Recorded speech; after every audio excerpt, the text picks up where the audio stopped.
Welcome to the Only Male Cruise Show, the We On Your Head podcast. Discussing topics that make you say, how and where can we improve as a society? From a Black American's perspective. Reparations, Copyright disclaimer regarding fair use is in full effect.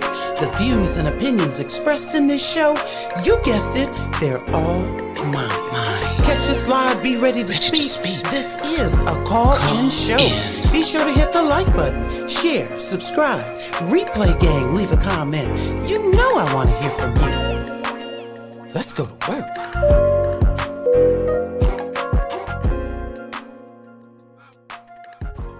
All right. Welcome to the Only Male Cruise Show, the We On Your Head podcast. As usual, we start with 0, typically, in the audience. And it may remain as such, but guess what? It's not about the audience. It's about the content. Anyone that's in the house, if you wish to pull up, you're welcome to. Whatever you do, please share the show because this is extremely important. This topic that we're going to be discussing, the biggest thing is there is this, definitely this, man, it's hard to get started with it. All right, so what I have for you today is a podcast episode that Sandy Darity and his wife, Kirsten, I think it's Kirsten Mullen, what they have, they were a guest on this podcast, University of Wisconsin. And I mean, listen, you cannot simplify the need for reparations, the support for reparations, and anyone who, why do we have to pay it? I don't have nobody that was a slave holder. My family wasn't. We didn't own slaves. I don't own slaves. It's not fair, blah, blah, blah. Hey, you know what? They do away with all that.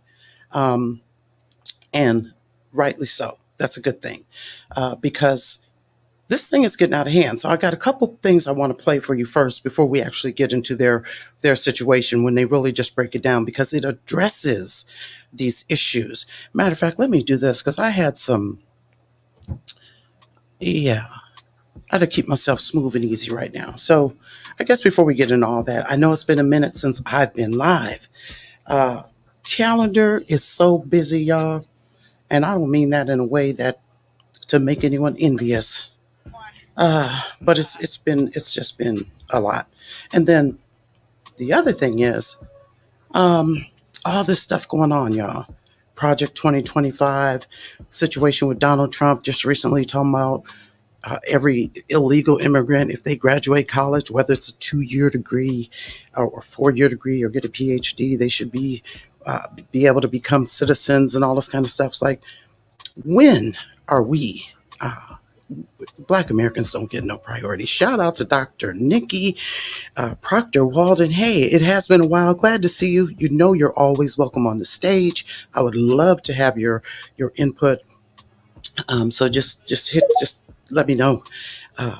Shout out to Kush in the Twitter Spaces. Let me know if you want to come up, either one of you, on YouTube or Twitter, and I'll be happy to accommodate you. I'd love to hear from both of y'all. So with that being said, so that's why I've been gone, y'all. I've just been busy. And some of this stuff is just so out of pocket. It is ridiculous. It's like just too much.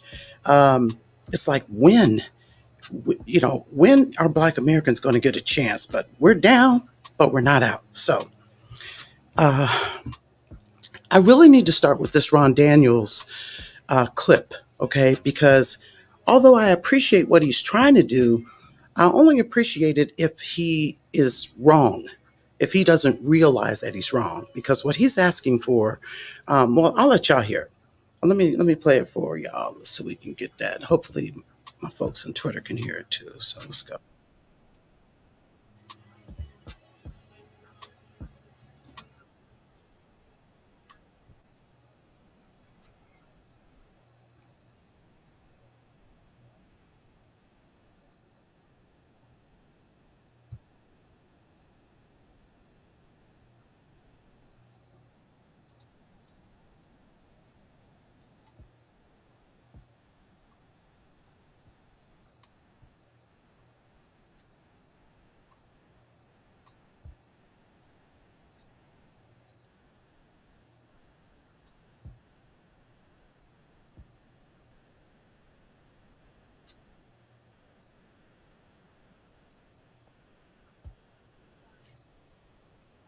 Okay, so, and Kush, girl, listen, if you got time, if you can come up here, I'd love for you to do it. Or Dr. Nikki, if you can come up.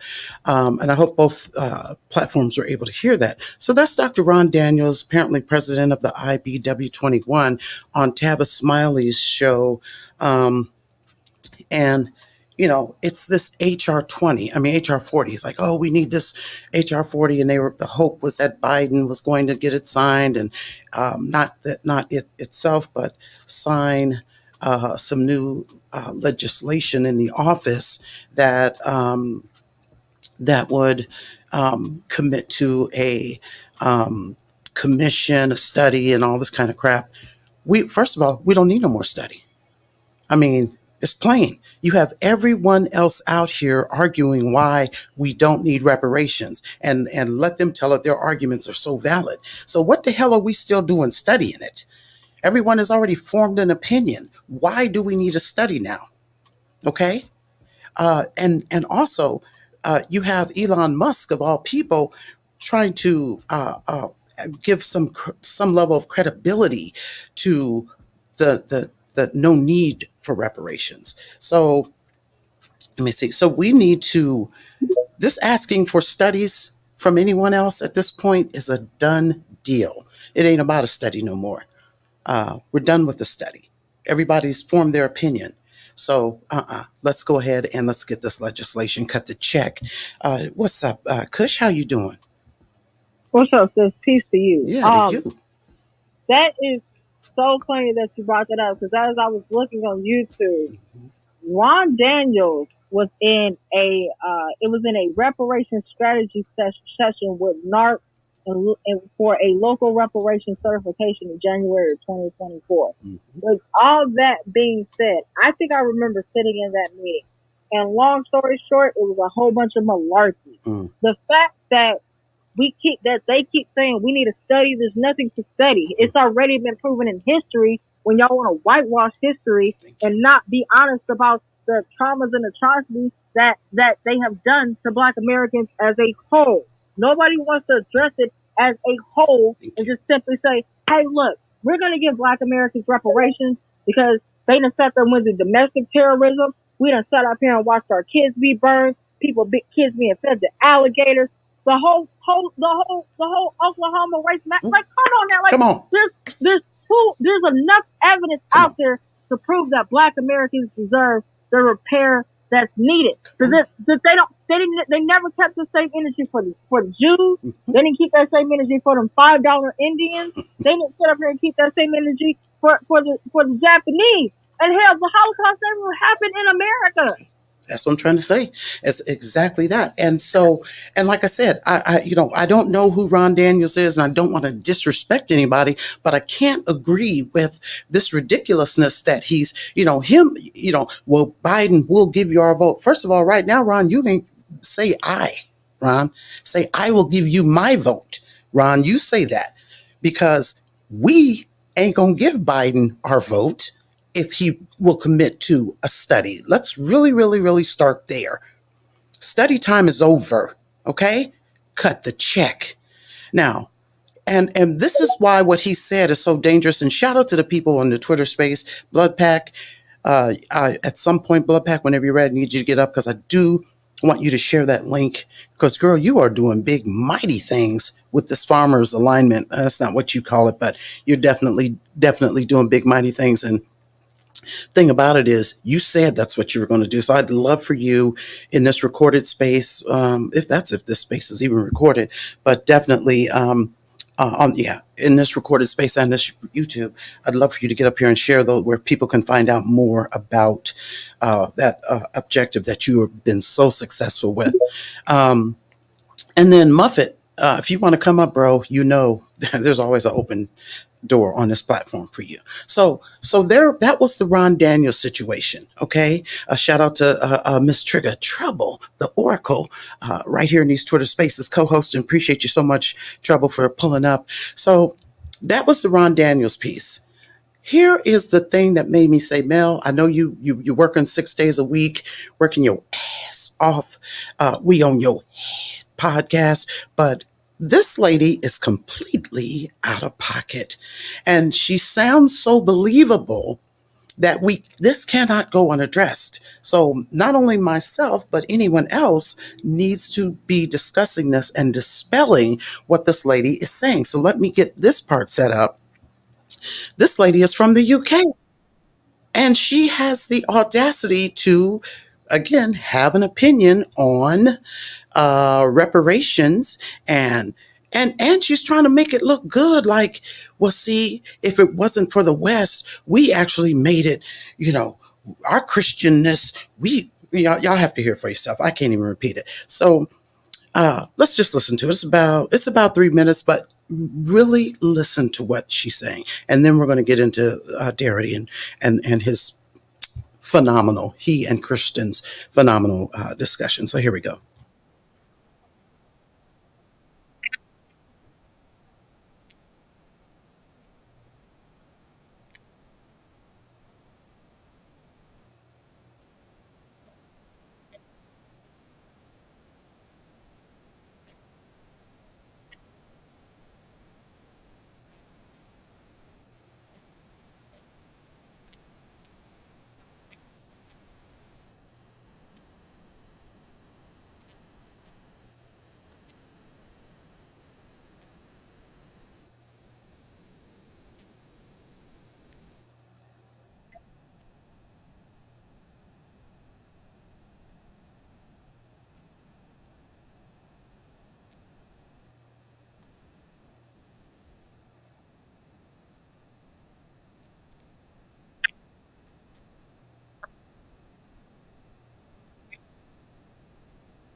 Demonstrates this time and time again. Rather than give a man a fish, it is always better to teach him how to fish. All giving the fish does is make the giver feel better. Reparations might relieve white people of their guilt, but it will do little else. So back to my initial question. Why are we only discussing whether the West should pay reparations for slavery? Because while slavery was common to all civilizations, only one civilization developed a moral revulsion against it, very late in its history, Western civilization. Not even the leading moralists in other civilizations rejected slavery at all. Rather than be ashamed as Westerners, we should stand proud for having led the world out of a mentality where slavery was the norm, and we should vote against this motion. Thank you. Okay, so I just got a text, and I guess folks in the YouTube channel, were you guys able to hear that clip? It says it's working now. Okay, okay. Muffets, let me know. All right, I'm gonna have to hit that back because that. I'm sorry, y'all. I'm sorry about that. I don't know why that wasn't playing. I tried to have it set up. Let me see. All right, I don't know why that wasn't playing. My apologies. Um, y'all in the Twitter space, were you guys able to hear that clip what this lady was talking about? Oh yeah. Okay. Yeah. Okay. All right. So I almost want to play it back for my YouTube people. But is there anybody up here that wants to give a brief recap of what the lady said while I set that back up again? Hey, Siva. Shout out to everybody in the space on Twitter. Shout out to Sir Miguel in the house. And Muffet, you said it is working now. Yeah, is there anybody that wants to give it? Because I can give it if somebody else, unless somebody else wants to. Well, I thought so. Brooke got a comment down there at the bottom, right? And I think it was really important for her to point that out. Mm. So shout out to Blood Pack for that. And she literally said, "Did she say 400,000 former slaves fought in the Civil War?" Girl, I think she did. So I'm going to run it now. I'm going to run it back because I had to listen to it more than once when I was preparing for the show. But here's my big thing. Her perspective, we're going to listen to it from this perspective now. She is justifying. So she can say, oh yeah, well, if reparations should be paid, it should be paid for the Confederate soldiers who fought to end slavery, who died trying to make slavery, be abolished. So you don't mind the concept of reparations being paid, but only if it pays you. So you can see it being reasonable to be paid, but just not towards the people where most of the harm was done to. Y'all get what I'm talking about? So let me, I'm going to try this one more again because it's just that important. And y'all let me know if, let's see, try it again. Lord, let this work. Jesus, in Jesus' name, let this work. Can y'all hear?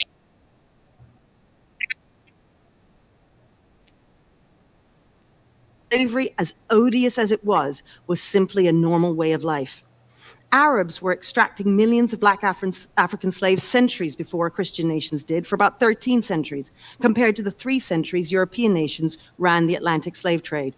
Arabs marched African slaves across the Sahara Desert, and as such, they died more often. It was customary to castrate them, and many died from this practice. The Arabs also enslaved over 1 million white European Christians. The term slavery, in fact, comes from the word Slav. The Slavs inhabited Eastern Europe and were taken by the Muslims of Spain in the 9th century. Not to mention that Africans had been enslaving each other for thousands of years. The point is that slavery, the second point is that slavery was not about race, and that's important. It was not about race. The only reason we think it's about race is because philosophers like David Hume in the 18th century ranked human beings and put Africans at the bottom, saying that they had no souls. The Enlightenment imposed the concept of race on a practice that had been going on for centuries in order to justify that practice. And why did they have to justify it? And this is the point. Because people in the West began to question slavery's moral validity.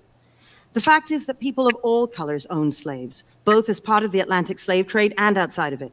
In the United States and Caribbean, black people owned thousands of black slaves, and so did the Native Americans. Nearly 20,000 of the Native American 5 civilized tribes sided with the Confederacy during the Civil War, fighting to keep slavery alive. 28% of the black population who were free in New Orleans pledged their support to the Confederacy. All of the 13 southern states of the Confederacy had substantial numbers of black slave owners. There were more than 250,000 free blacks, and nearly 4,000 of them were slave masters who owned more than 20,000 slaves. The practice of slavery was legal, after all.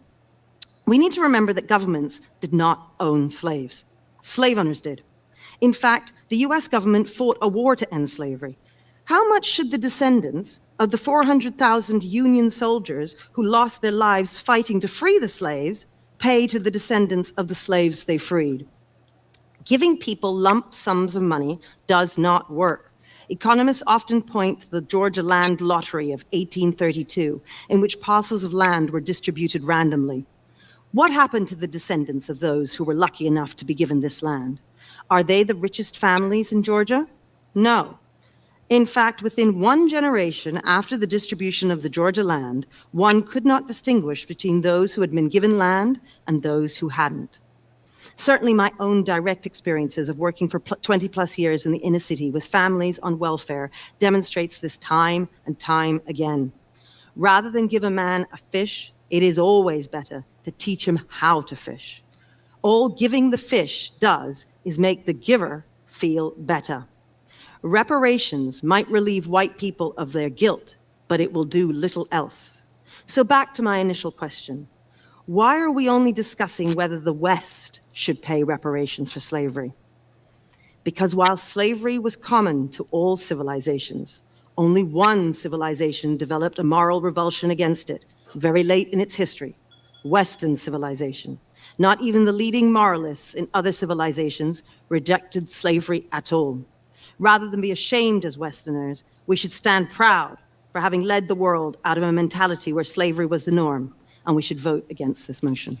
Thank you. So do you guys hear all of that spin?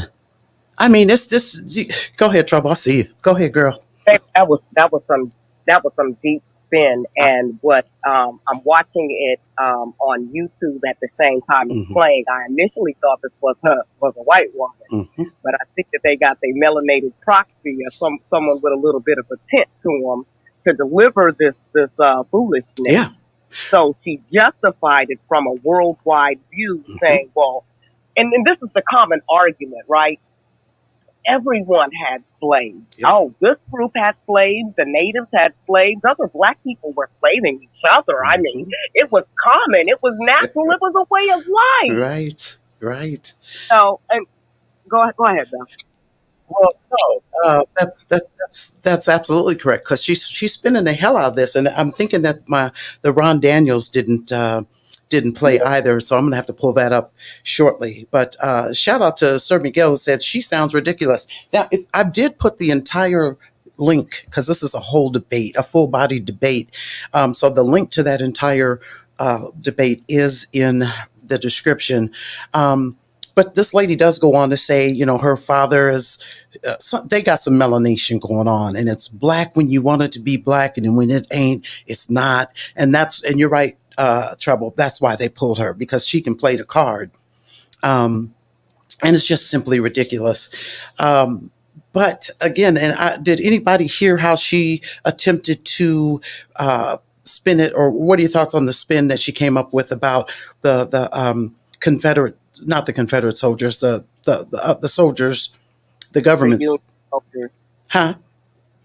What she was saying, it was 400,000 Union Yes, soldiers. the Union soldiers, right? How they had gone, how they had, should they get paid? The question is, what were they doing? What were those Union soldiers doing? They were soldiers, right? Which meant they were already receiving some form of compensation. They were actually doing their job. They were actually working on behalf of the government. Okay, so to all of a sudden say that because their family wound up in, they chose to be soldiers or whatever, now all of a sudden they deserve reparations. It's not even, it's not even the same thing.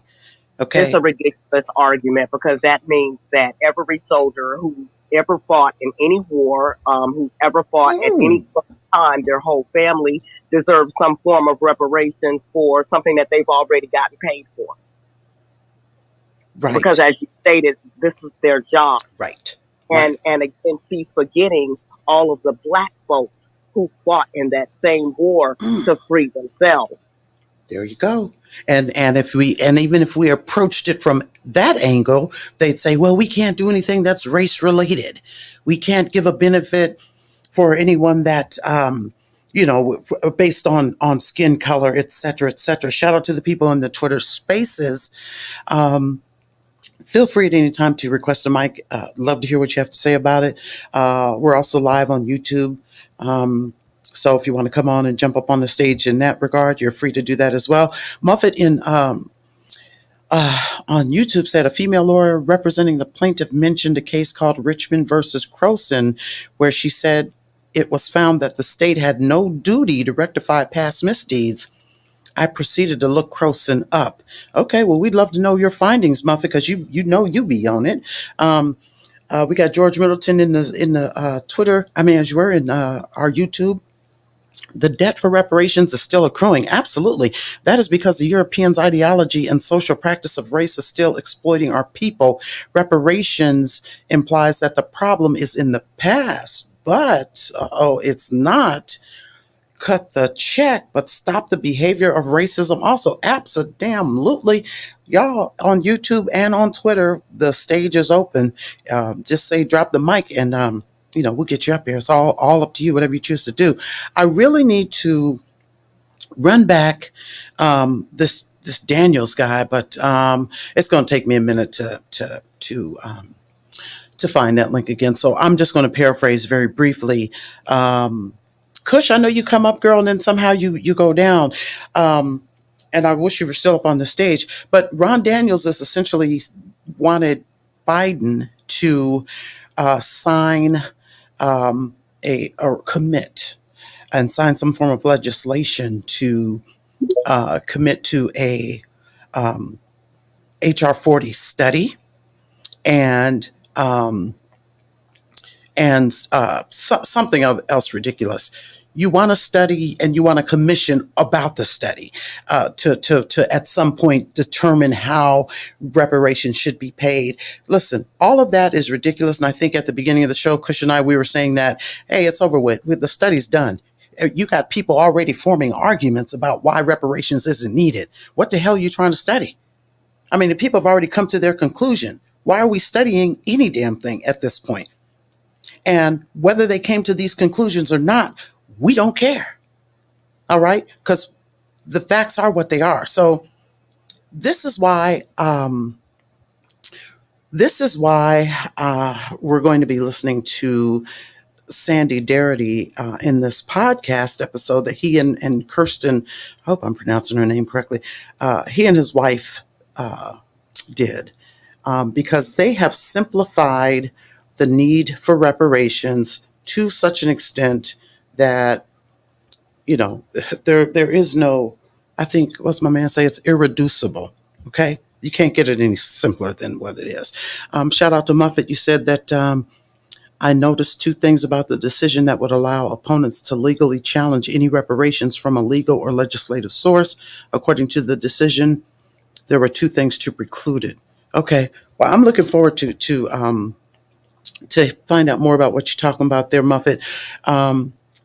Tata, you were in Kush's space earlier, and I think that this is a comment you made about having to start your business over twice, and you had put your money in it. Is that correct? That was you that said that? Is that right, Tata? Or Kush? That was Tata that made it.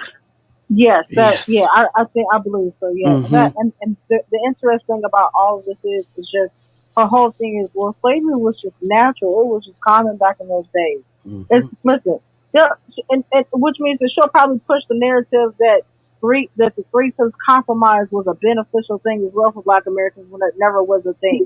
It's not normal to take a human being and strip them of their rights and sell their children and have them never see their children again. It is not normal to sit up here and cut people's feet off for running away from being tortured or even used as sex slaves. That's not normal. Absolutely. Absolutely. Shout out to Tata on the stage. And what struck me, Tata, because I was putting all this together when you were up in Kush's space today, and you made that statement about. Can you hear me? Yes. Hey, Tata, welcome to the stage. When you made that statement about, you had to start your business over again. This is one thing that Kirsten Mullins and Sandy Darity are talking about in this podcast. They're going to get to it at some point in there, that this was one reason why reparations was needed, and should be happening, because we have not, as Black Americans, we haven't had the luxury to start a business, fail, start again, fail, try again, fail. Sometimes it's just a one and done because we don't have the capital. We don't have the access. And we are all, and as George had stated in his comments, reparations implies that the problem is in the past, but it's not. We don't have the luxury of being treated fairly when we go to get loans or whatnot to start our business. We don't. We just don't have that.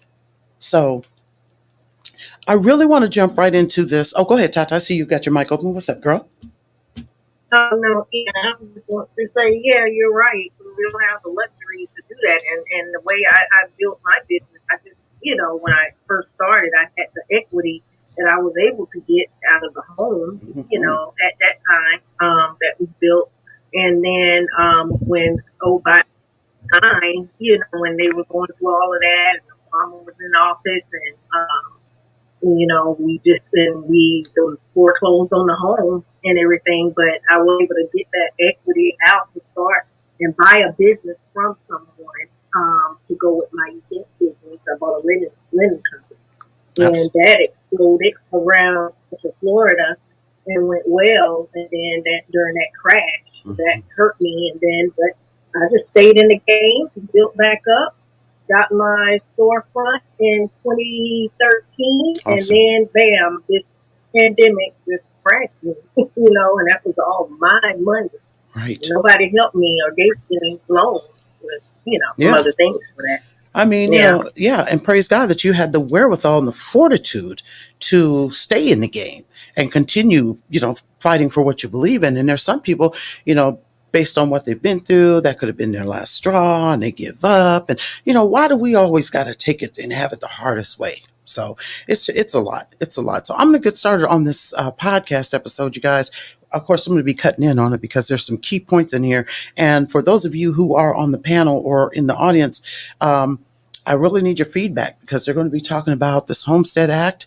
Let's just get right into it because, they just, oh my God, this is such a great podcast. So let's get to it. Thanks for having us. To be with you, Judah.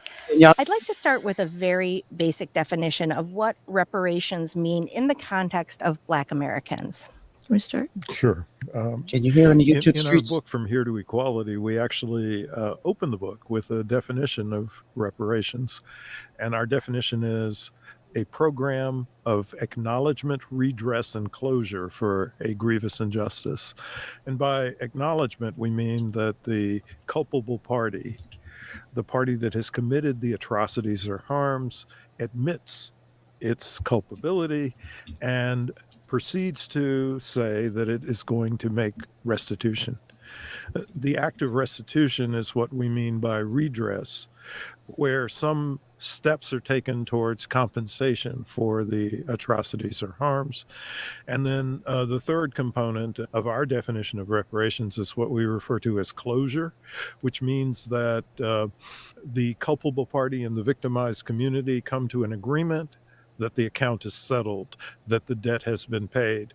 And this means that the victimized community will make no further claims on the culpable party unless there is a renewal of the atrocities or new types of atrocities take place. But otherwise, the account is finalized. So that's our definition of reparations in the context of thinking about reparations for Black Americans, specifically Black Americans whose ancestors were enslaved in the United States. We think of acknowledgement as an obligation that should be taken by the Congress of the United States. We think of redress as restitution in the form of monetary payments that would be sufficient to eliminate America's racial wealth gap. And we think about closure as a moment of conciliation between the federal government and its Black American citizens whose ancestors were enslaved here, consequent upon the act of restitution. Okay, so I do want to cut in right there because Sandy Darity just said, this is that's it. You pay these reparations. And, Sandy Darity is a scholar. He and his wife, Kirsten, that's the correct pronunciation, I believe. So he and Kirsten, they are experts on this topic. They've done all of the research. So why we are not listening to them in droves it's beyond me. because all of the other people that I hear talking about it and positioning themselves as some type of expert, they don't even have the credentials as Darity or Kirsten. So, so let's start there. And then, like he said, you pay these reparations, that's it, unless there's a renewal. And what we can see happening all the time is a renewal. We're being harmed again with this influx of illegal immigrants. We're being harmed again with all of this legislative stuff that they're doing to benefit immigrants, these illegal immigrants, before us, where we've been waiting and waiting and waiting. And I mean, I'm sure the people here in this audience can list other things that's happening that is a constant renewing of harm towards Black Americans, but yet they continue to make the case of why reparations are not needed. I mean, let's just really start there. Does anybody on Twitter, if you have a comment, let me know, cause if you do, come on, jump up off the mic. If not, we're going to get right back into this episode, because it's phenomenal. Let's see here. And then shout out to Baby Shay. Y'all do like Baby Shay say, do like she say. Be sure to hit the like button, share, subscribe if you haven't already. Replay gang, leave a comment. I want to hear from you. Shout out to Lizzie Mack. What's going on, Lizzie Mack? George Middleton said that the civil rights movement benefits illegal immigrants more than us. Well, what? You done said it, bro. Ain't that it? Let's get back into this episode, y'all. So specifically, I think it's important to point out that slavery is what comes to mind first and foremost, but reparations are not just about slavery. It's about a whole history of oppression and intentional suppression of people who have been racialized as Black. Can you give us a sense of what some of those other moments in history and clear decisions that were made contribute to the need for these reparations?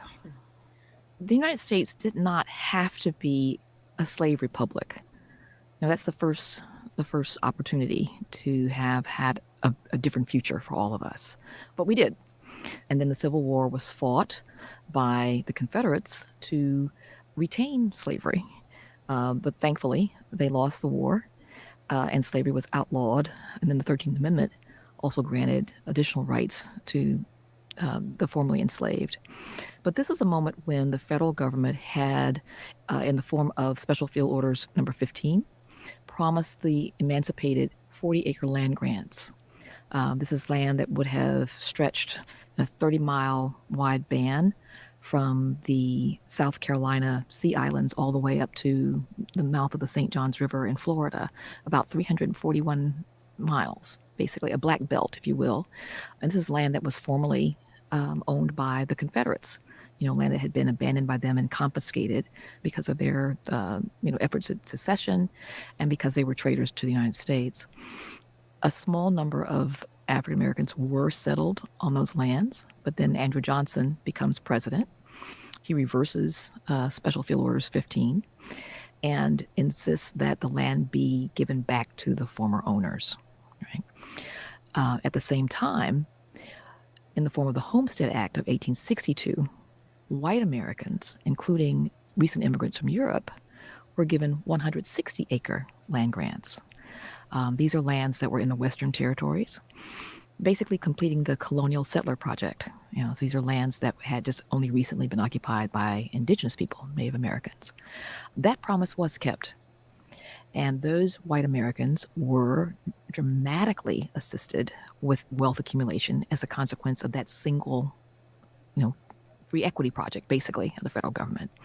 So to begin with, you're looking at a policy that was going to grant 40-acre land patents to the emancipated and 160-acre land patents to white Americans. And then only the white Americans received that benefit. So for us, the racial wealth gap begins with that failure to provide those land grants to the emancipated.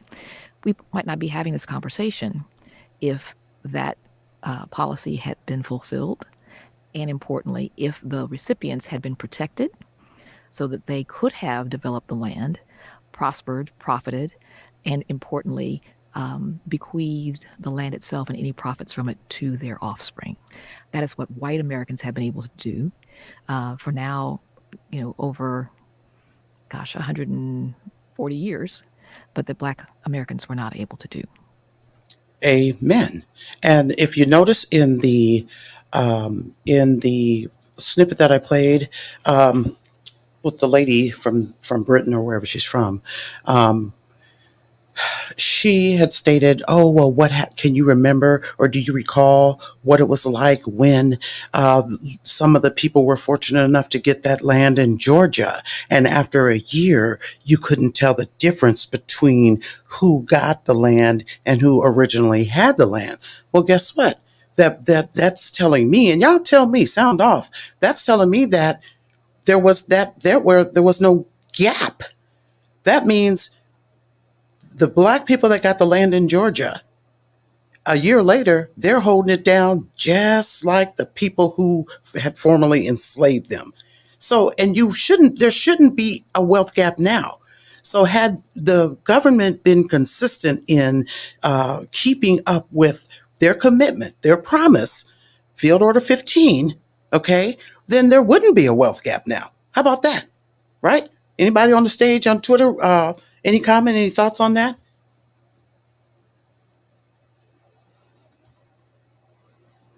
All right.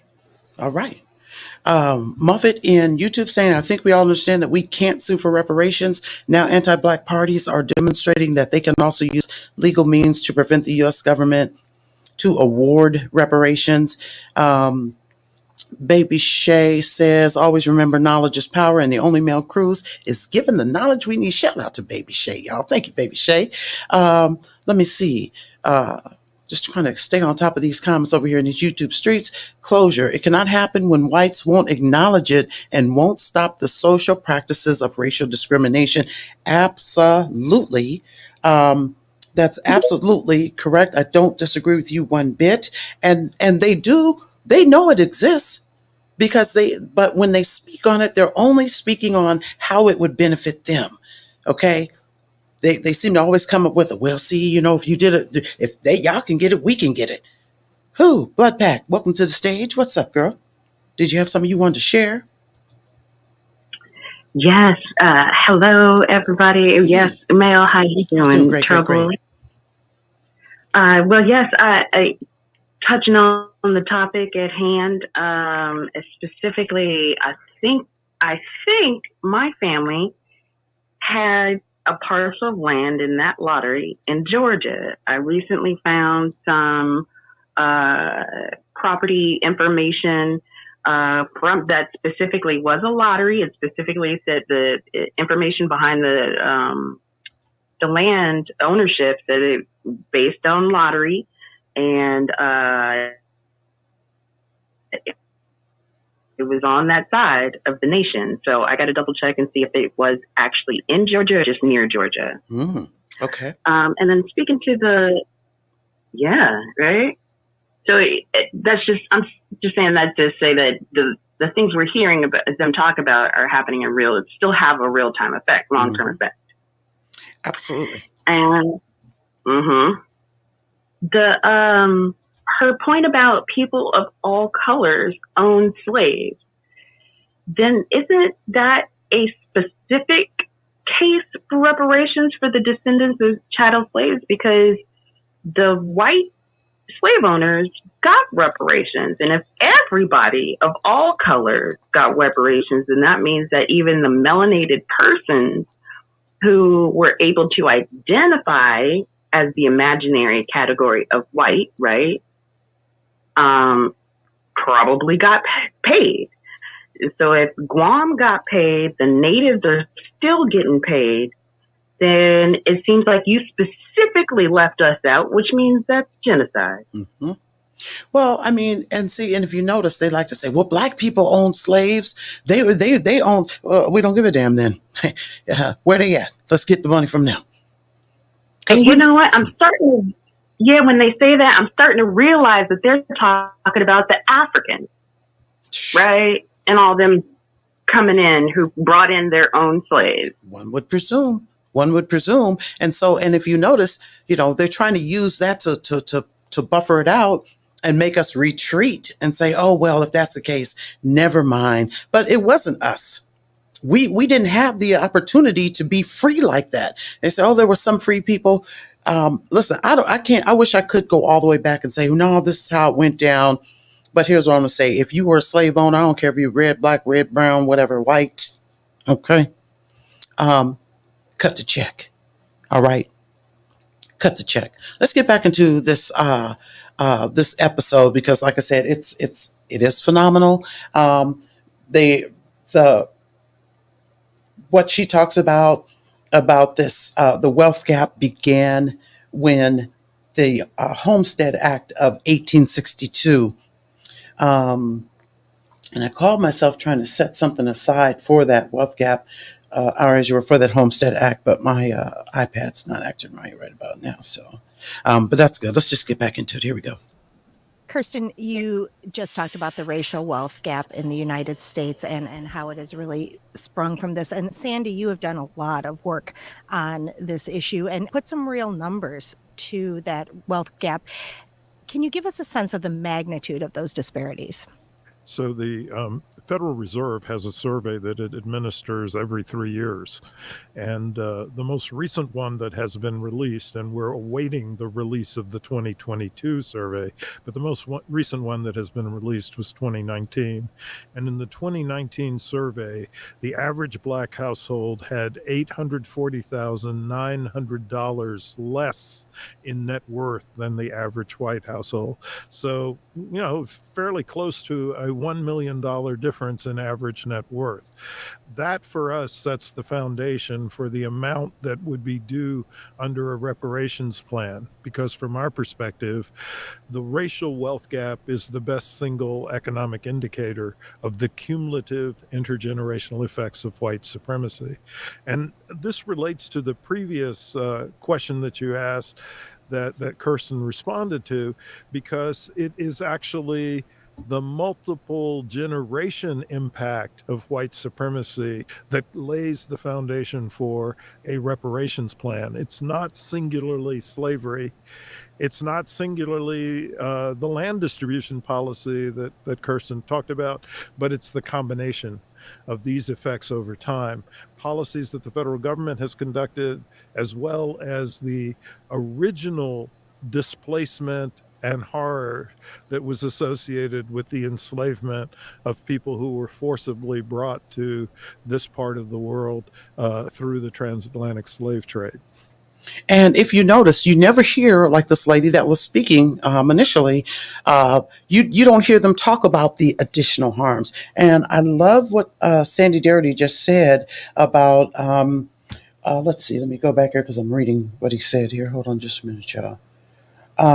Where he talks about the intergenerational effects of white supremacy.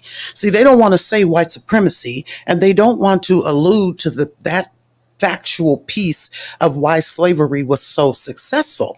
Because, and then for her to try to spin it up and say, if it wasn't for the people in the West who, even though it was late in the game, after y'all took built all the wealth you could and positioned yourselves to dominate every resource on this, really on the planet. But you positioned yourself to dominate the access and gatekeep access. Then here comes the war. Okay, which we finally were quote unquote free-ish, if you will, because look at the reason for Juneteenth. They didn't even make sure that everybody knew they were free. How about that?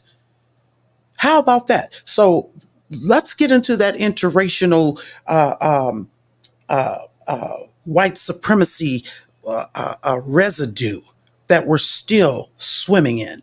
And with that Homestead Act of 1862, guess what we were? We were still slaves. So while we were here, we didn't have the opportunity to buy that land. I think I read when I looked it up, it was like acres of land were going for like 9 or 10, 11, 12 cents an acre or something like that. We never had the opportunity. We worked that land, but we never had an opportunity to be able to take advantage of the same way that immigrants, okay, got to. Well, and you talk in your book about not just, and certainly they are hugely significant, slavery and then the Homestead Act, but also things like housing policy and redlining, and also even how the GI Bill was inequitably distributed. So this is not just what might feel like kind of ancient history. This is very much contemporary and still going on in many ways. Yes. Well, it's also the case that the Homestead Act itself is not ancient history. The last Homestead Act was patented in 1980. So, that was a tremendous effort on the part of the federal government to help white Americans increase their wealth position. But you mentioned, what other kinds of policies were in place. So in the 19th century, the plan to assist white Americans was land ownership. But in the 20th century, the focus was on home ownership. And you had, with the GI Bill, a collaboration between the Federal Housing Administration and banks, financial institutions. On paper, the GI Bill was for all veterans. This was an opportunity for them to receive assistance purchasing a home, a business, a farm, to get education. But the program was administered discriminatorily.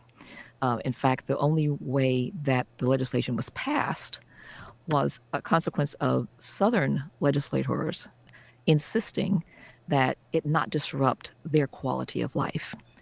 They were very aware that if Black veterans had the opportunity to buy their own homes, to invest in a business, that they wouldn't work for them for peanuts, that they would not be sharecroppers, that they would not work in their lumber mills, that they would not work in their turpentine fields, that their wives and sisters and daughters would not be domestic workers, working for a pittance, really. And so the concession was that they be allowed to administer the programs locally. So they made the decisions about who was worthy of these benefits, and it wasn't Black veterans. One case, a really extreme case, is that of Mississippi.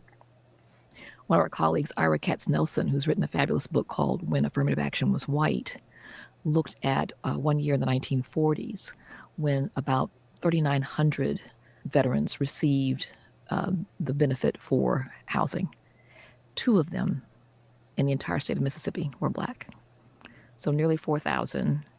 And when you look at the North, the numbers are much larger, but the ratios are similar.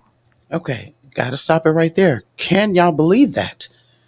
So there's no whitewashing this. You got 39,000 as a sample. 39,000 veterans and only 2 get to take advantage of that GI Bill and buy a home. So there's no way to spin this. You cannot whitewash this. And one of my issues is, they stopped CRT, they stopped DEI, they stopped anything Black, all things Black. All right. So that they would have a clear path to run this whitewashed BS. And that's what's going on. The mic is open. Anybody in the Twitter sphere, if you got something you want to say before I get back into this podcast, or anybody on these YouTube streets, I just didn't want to play this thing all the way without giving anybody an opportunity to sound off. Muffet is saying that Robert E. Lee's property was confiscated by the U.S., as was much land during Field Order 15, but the Supreme Court ordered the land returned due to the unconstitutional nature of the seizure. How could they even, that's even ridiculous. The only way, and Darity knows this, that we will receive reparations is by an act of Congress and on the level of a constitutional amendment, which could prevent opponents from suing to prevent it. Thank you, Muffet, for adding clarity to that. And then why aren't we speaking this in unison from that perspective? If if an act of Congress is what it's going to take to get that check cut, and before we get it to the bank, they stop payment on it, then why aren't we coming at it that way? Why is Ron Daniels not saying that? I need to hear from somebody. Anybody? Trouble, what's up? Tata, what's going on? Anybody? you're not hearing it from certain voices because the other voices like Ron Daniels have a different agenda. Mm. And I think with the rest of us, for the most part, we are in a sort of a frenzy to where we're steadily. There's always some type of bomb dropping, and I think from a congressional point, we know that's the main way and the one way that we have to get it. But because it hasn't been happening, and it's looking like both parties are kind of, not bringing it, talking about it, not trying to give it to us, and we're thinking other ways. When in actuality, this is the one way that we really need to be honing in on and focused on. But we're in a frenzy where we're, all over the place. So there's a. But yeah. Yeah, no. Good clarification on that. Trouble, aka the Oracle. You say the right things, girl. You already know what's up. Yeah, I think that's it. And it's unfortunate. And we're getting through this podcast, but Darity's going to talk about, and he makes such a valid, clear point why we should not be pursuing state reparations right now. And why people who are not as smart or not as informed, okay, technically, as Darity and Kirsten, why we're not listening to them. I'm sorry. I just don't understand it. I don't understand it, but let's get back into it. And in terms of the recency of these harms and damages, I think it's important to point out that for the very first 10 years of Kirsten and my own life, we lived under the conditions of legal segregation in the United States, I guess what people blithely refer to as the Jim Crow period. And that was a period that encompassed at least half of the lives of our parents up until the passage of the Civil Rights Act of 1964. There is at least one legal scholar, the late Boris Bitker, who argued that actually legal segregation made more of a case for reparations than slavery itself. And I think he made that argument primarily because there were more individuals who were living who had been exposed to the effects of the Jim Crow period. But even in the aftermath of the Civil Rights Act of 1964, we still have the ongoing harms of mass incarceration, vast health disparities between Black and white Americans, police killings of unarmed Blacks, and ongoing discrimination in labor, credit, and housing markets. But I want to say, though, before we get away completely from the historical moment, we have learned that between Reconstruction and the end of World War II, there were at least 100 massacres of Black people. Many of your listeners may be aware of the Tulsa Massacre, which occurred in 1921, because there was a memorialization of that massacre that took place 100 years later in 2021. And what many of us learned is that here was a community where Black people managed to acquire some material wealth. There were churches, there were schools, there were several movie theaters, there was a skating rink, many businesses that were Black owned. And they drew not just the attention, but the envy of their white. Oh, shoot. We got this podcast, but okay, see, she's saying too good. Is YouTube messing with the streets? Oh, my goodness. Kirsten was saying that, and this thing is buffering, y'all. Hopefully it's going to get straightened out. Let me see, 3263. Let me try to do this. Hold on just a moment. See, she was cooking. Kirsten was cooking. Let's see, wait a minute, here we go. I think she's back. Oh. Yeah, she was cooking, and that's what they did. They decided to do. Hold on, y'all.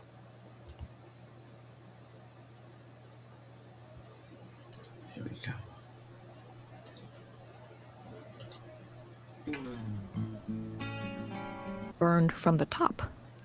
And people were trying to figure out, what had happened, but they also targeted pedestrians on the federal government. Among the many strategies that the white rioters used they used decommissioned military planes and firebombed the community because the buildings, many of them burned from the top. And people were trying to figure out, what had happened, but they also targeted pedestrians on the street. I mean, it was, like living in a war zone. It's a horrible situation. But we were also aware of a similar massacre that had occurred in Wilmington, North Carolina in 1898. Although both of our children went to school in North Carolina, and this was not part of the curriculum. I think the state of North Carolina had a Wilmington Race Commission in 2000. Does that sound about right? And it became much more, widely known. But this is a situation where, the white Democrats had been disenfranchised. This is because they had participated in the Civil War on the side of the Confederacy, and they refused to pledge allegiance, give the oath of allegiance to the United States. And as a result, they couldn't vote. And in areas that had been former plantation areas, the majority of the population was Black people. And so if they were registered to vote, then their candidates were going to win. And so rather than, engage in compromise or try to, create some kind of coherence with the Republicans, they decided that they wanted things to go back to the way they were before slavery had ended. And when insults and threats didn't work, they resorted to violence. And they burned out the Black business district, and Black people fled. And for the next 70 years, no Republicans were elected. The Black population dropped about, 40%?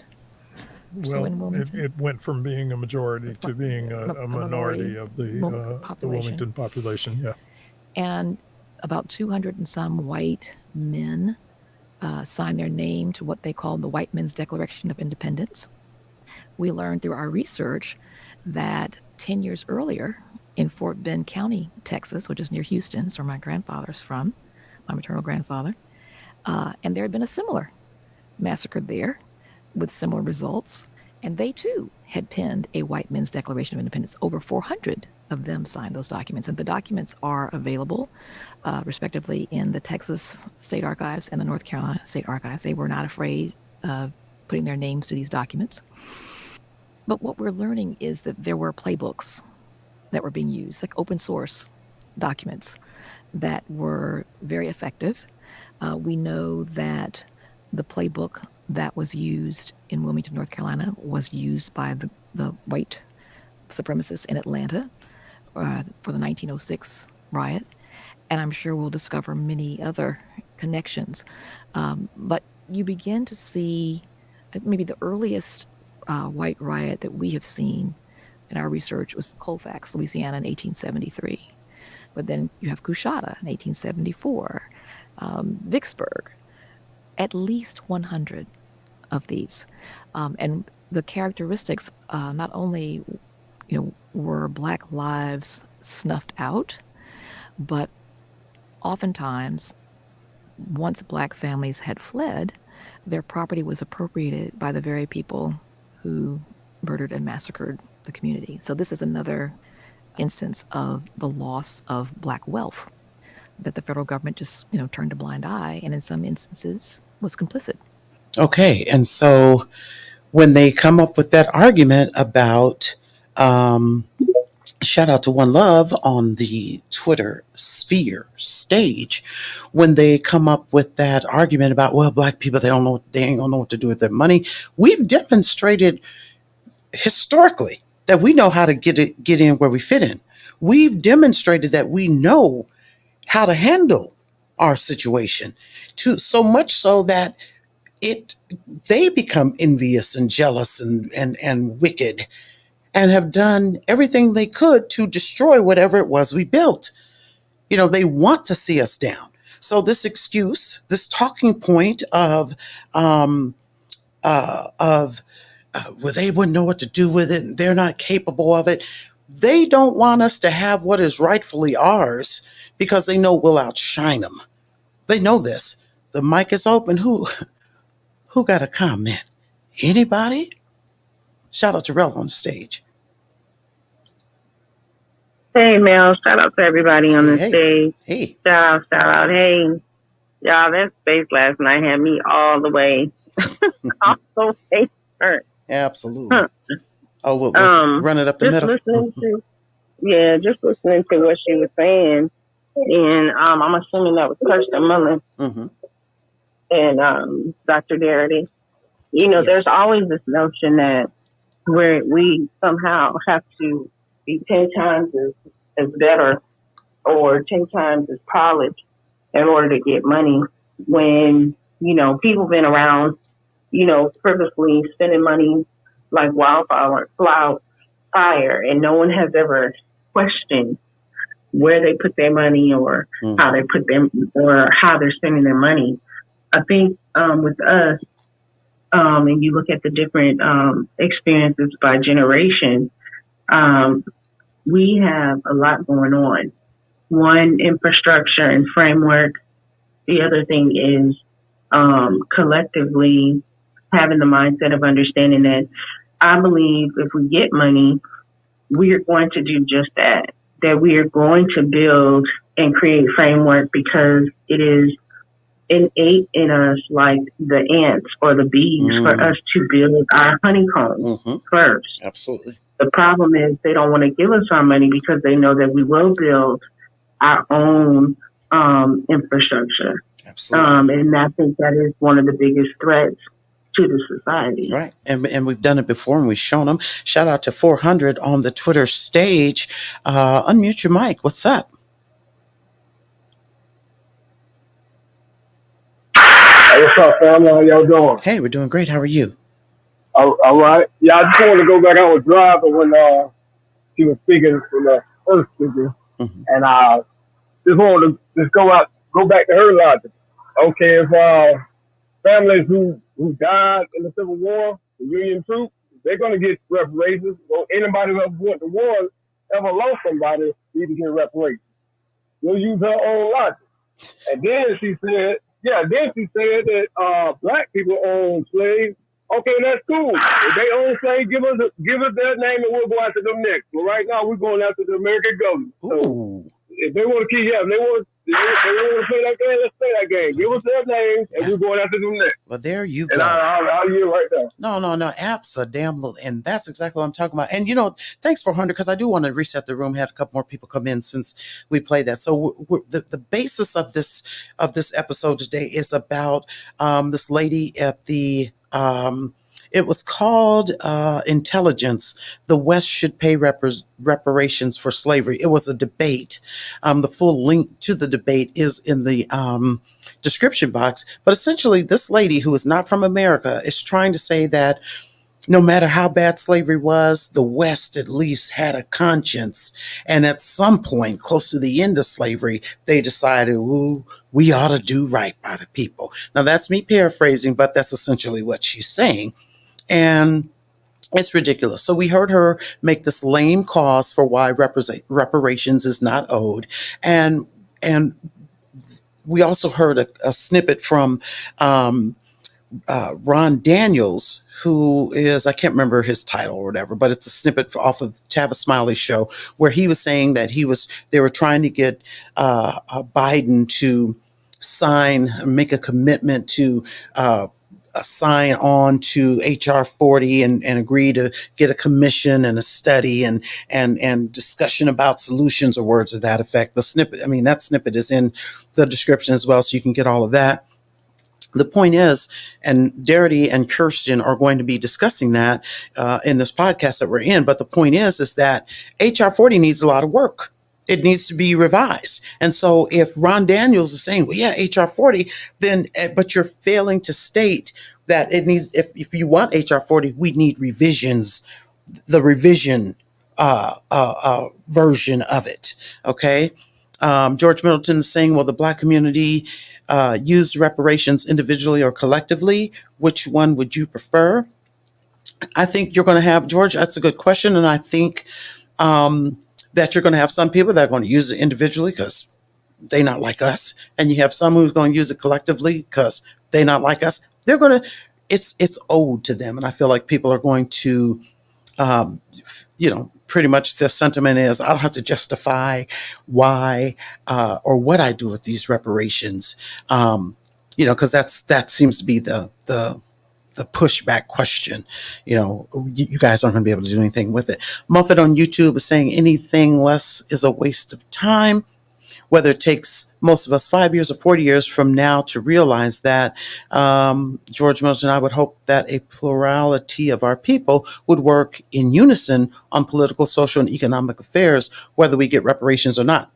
Good point of view from you, Muffet. Rella, you got your hand up. What's going on? No, and I remember that the woman that was speaking, and she was actually giving a lecture. Her name, you're talking about Catherine, and I watched that video and I tagged Dr. Darity in that. And and my issue with her is, again, you got someone who is not literally eligible. Not even not eligible, but again, you have people who are coming out of university and they're utilizing the fact that maybe they've been in university or they have access to proximity to white people or whiteness, that they want to speak on the fact that slavery was everywhere. Slavery was all around the world. Slavery was this, that, and the third. Right. And I'm thinking to myself as I'm listening to her, so just because slavery was everywhere, you're trying to desensitize people from wanting to repair people that they've harmed, or repair groups who have harmed people, to repair the damage they have done throughout the generation. Absolutely. That is my issue. Well, and you know what, and not even to interrupt you, Rella, but even Dr. Claude Anderson, in which either Black Labor, White Wealth, it might have been that book, where he outlined how slavery went down. Okay, they started with a multitude of ethnicities. White people got, I don't have the book in front of me to quote verbatim, so I'm just going to give you a paraphrased version of it. Some of them folks couldn't work out. Okay, white people, they couldn't take it. Okay, others, it just wouldn't work. Some people were, I'm too good for this, I'm this and that, and this and that.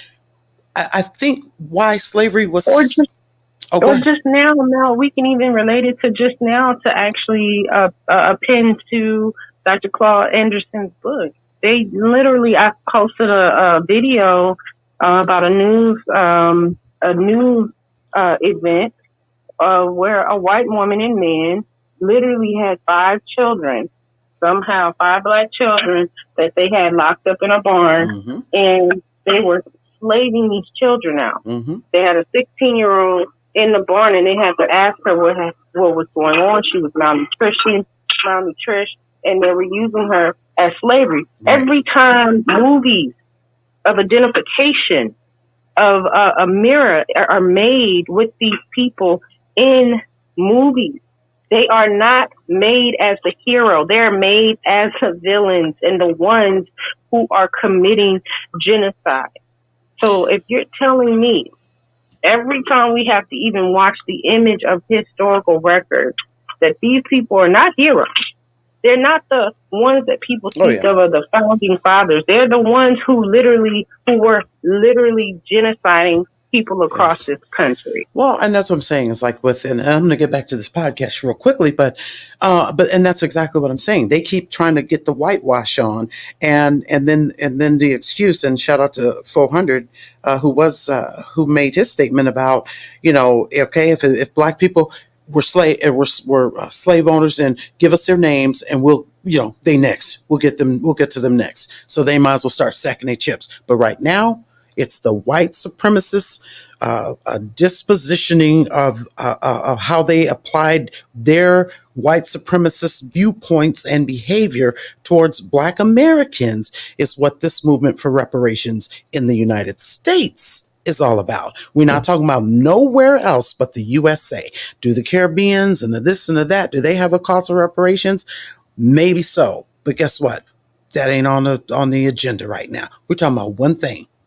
And William Darity and Kirsten Mullins have, why we're not listening to them is beyond me, because they've got the plan we just choose not to align with it, and it's ridiculous why we don't. Let me keep on going with this because it's almost over. Here's Dr. Darity about to talk about the self-identification and why, who would qualify for reparations. So let's go here. Frequently, the observation is made by some opponents of reparations, and I think perhaps most notably Mitch McConnell, that there's no one living today who enslaved anybody, and there's no one living today who was subjected to slavery, and therefore there should be no case for reparations. But the role that slavery plays in the contemporary case for reparations for living Black Americans whose ancestors were enslaved here is a consequence of the long-term impact of white supremacy on Black lives. And that impact is linked directly to the beliefs and the practices that were undertaken during the period of enslavement. So we are not talking about harms to living Black Americans that are associated with their direct exposure to slavery. We are talking about the harms that are consequent upon the intergenerational effects of slavery and the policies that the federal government pursued in the aftermath of slavery that had the effect of creating this immense racial wealth gap. I think earlier I mentioned that the survey of consumer finances indicates that the racial wealth gap between the average Black household and the average white household is approximately $840,900. If we were to accumulate that figure across the entire population of Black Americans whose ancestors were enslaved here, the per person measure would be about $350,000, but the overall measure would be somewhere in the vicinity of $14.3 trillion. Let's talk more about who would be eligible under this plan. And you lay out 4 pillars of an effective and meaningful reparations program. And the first is eligibility. So how would you propose determining who is eligible for reparations? So for us, there is both a lineage standard and an identity standard that need to be met. So in terms of the lineage standard, we're talking about individuals who can document that they are a descendant from at least one person who was enslaved in the United States. The second criteria is the identity standard. So for us, these are individuals who self-identify as Black, African-American, Afro-American, or Negro on some legal document at least 12 years prior to the creation of a reparations program or the enactment of a study commission for reparations. Both of these criteria are really important and must be met. We were very aware that there are individuals who live as white who are descended from at least one Black ancestor. But for our purposes, they would not be eligible to receive reparations. We're strictly talking about Black American descendants of U.S. slavery. The identity standard is based upon self-identification. It's not based upon the use of DNA testing or some phenotype test in terms of skin shade or the like. And we tried to set up this 12-year standard for self-identification to prevent people from suddenly declaring that they were Black when they saw the opportunity to have a monetary benefit from a reparations plan. Yeah. And and that's so important. And Tariq has said that, he's been saying that, hasn't necessarily had to say it a lot nowadays, because we all understand for the most part, what the parameters should be. But this is why, and here's the thing, we know right now, Elon Musk, who, oh my God, we know Elon Musk right now, if he wanted to say, oh, I'm African American, literally he could say he is. And as such, try to ease his way in to getting some form of reparations. And I think this is the other thing that has the dominant society being unwilling to acquiesce. They can't find a way to get a piece of these reparations. And what's so crazy is, did they shoehorn themselves in some type of way to get the form of reparations they paid to the Japanese interned people, Jewish society who, the Holocaust happened to, not on this land. You know, they're not trying to get, except for when they write the check through government policies and then they skim it up off the top. They can't legitimately find a way to get what is owed to us. So there's that, and the fact that they just don't want us to have. They don't want us to catch up to them on the wealth gap because they know for sure we will supersede them just based on our own ingenuity and the fact that we have the same access that they have, or we would have it if reparations were paid. I do want to go back to the eligibility point of having at least one ancestor who was enslaved in the United States. How difficult is that for people to find out or to know at this point? So I think more finding aids are being made available every day online. We know now that all of the Freedmen Bureau records are online. All of the extant Black newspapers are now available online. Callie House, who was one of the early advocates for reparations for Black American descendants of U.S. slavery, had an organization that sought initially to petition the federal government for pensions for the Black Union soldiers, and then transitioned to petitioning for redress for enslaved Black people writ large. And the application process required them to include not only their names or their mark, but where they had been enslaved, who their enslavers were, if they had been serially enslaved, to have that information as well. And she recruited at least 300,000 dues-paying members. This is at the beginning of the 1900s. And all of those applications are in the Library of Congress. But we would advocate that the federal government create an agency that would be, operated by professional genealogists, whose job it would be to assist individuals who were trying to make their claim free of charge. But I'm just astounded every day. I receive, emails from libraries letting me know about some new database that's available. So it's not an impossible task, we don't believe. And then also there is the process of inclusion by omission. So say you had a relative who you believe was enslaved, but they don't appear in the 1860 census, but they were old enough to have appeared in the 1860 census. So you find their names in the 1870 census. Say they were 1 years old in 1860. So the fact that they don't appear in 1860 but do appear in 1870 suggests that that individual was enslaved. I would add, in the edited volume that Kirsten and I worked on with Lucas Hubbard, the Black Reparations Project, Evelyn McDowell has an essay in which she details a number of examples of the ways in which people could obtain genealogical information that would establish that they had at least one enslaved ancestor. And I think her essay also demonstrates that this is something that could be accomplished for virtually anyone who was trying to do that.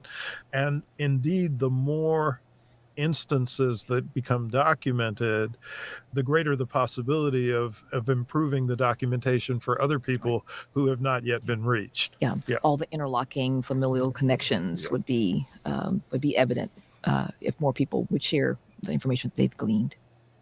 So another pillar of the reparations program is who would be responsible for paying them. And Sandy, as you said, that price tag is over $14 trillion based on the most recent information from the Federal Reserve.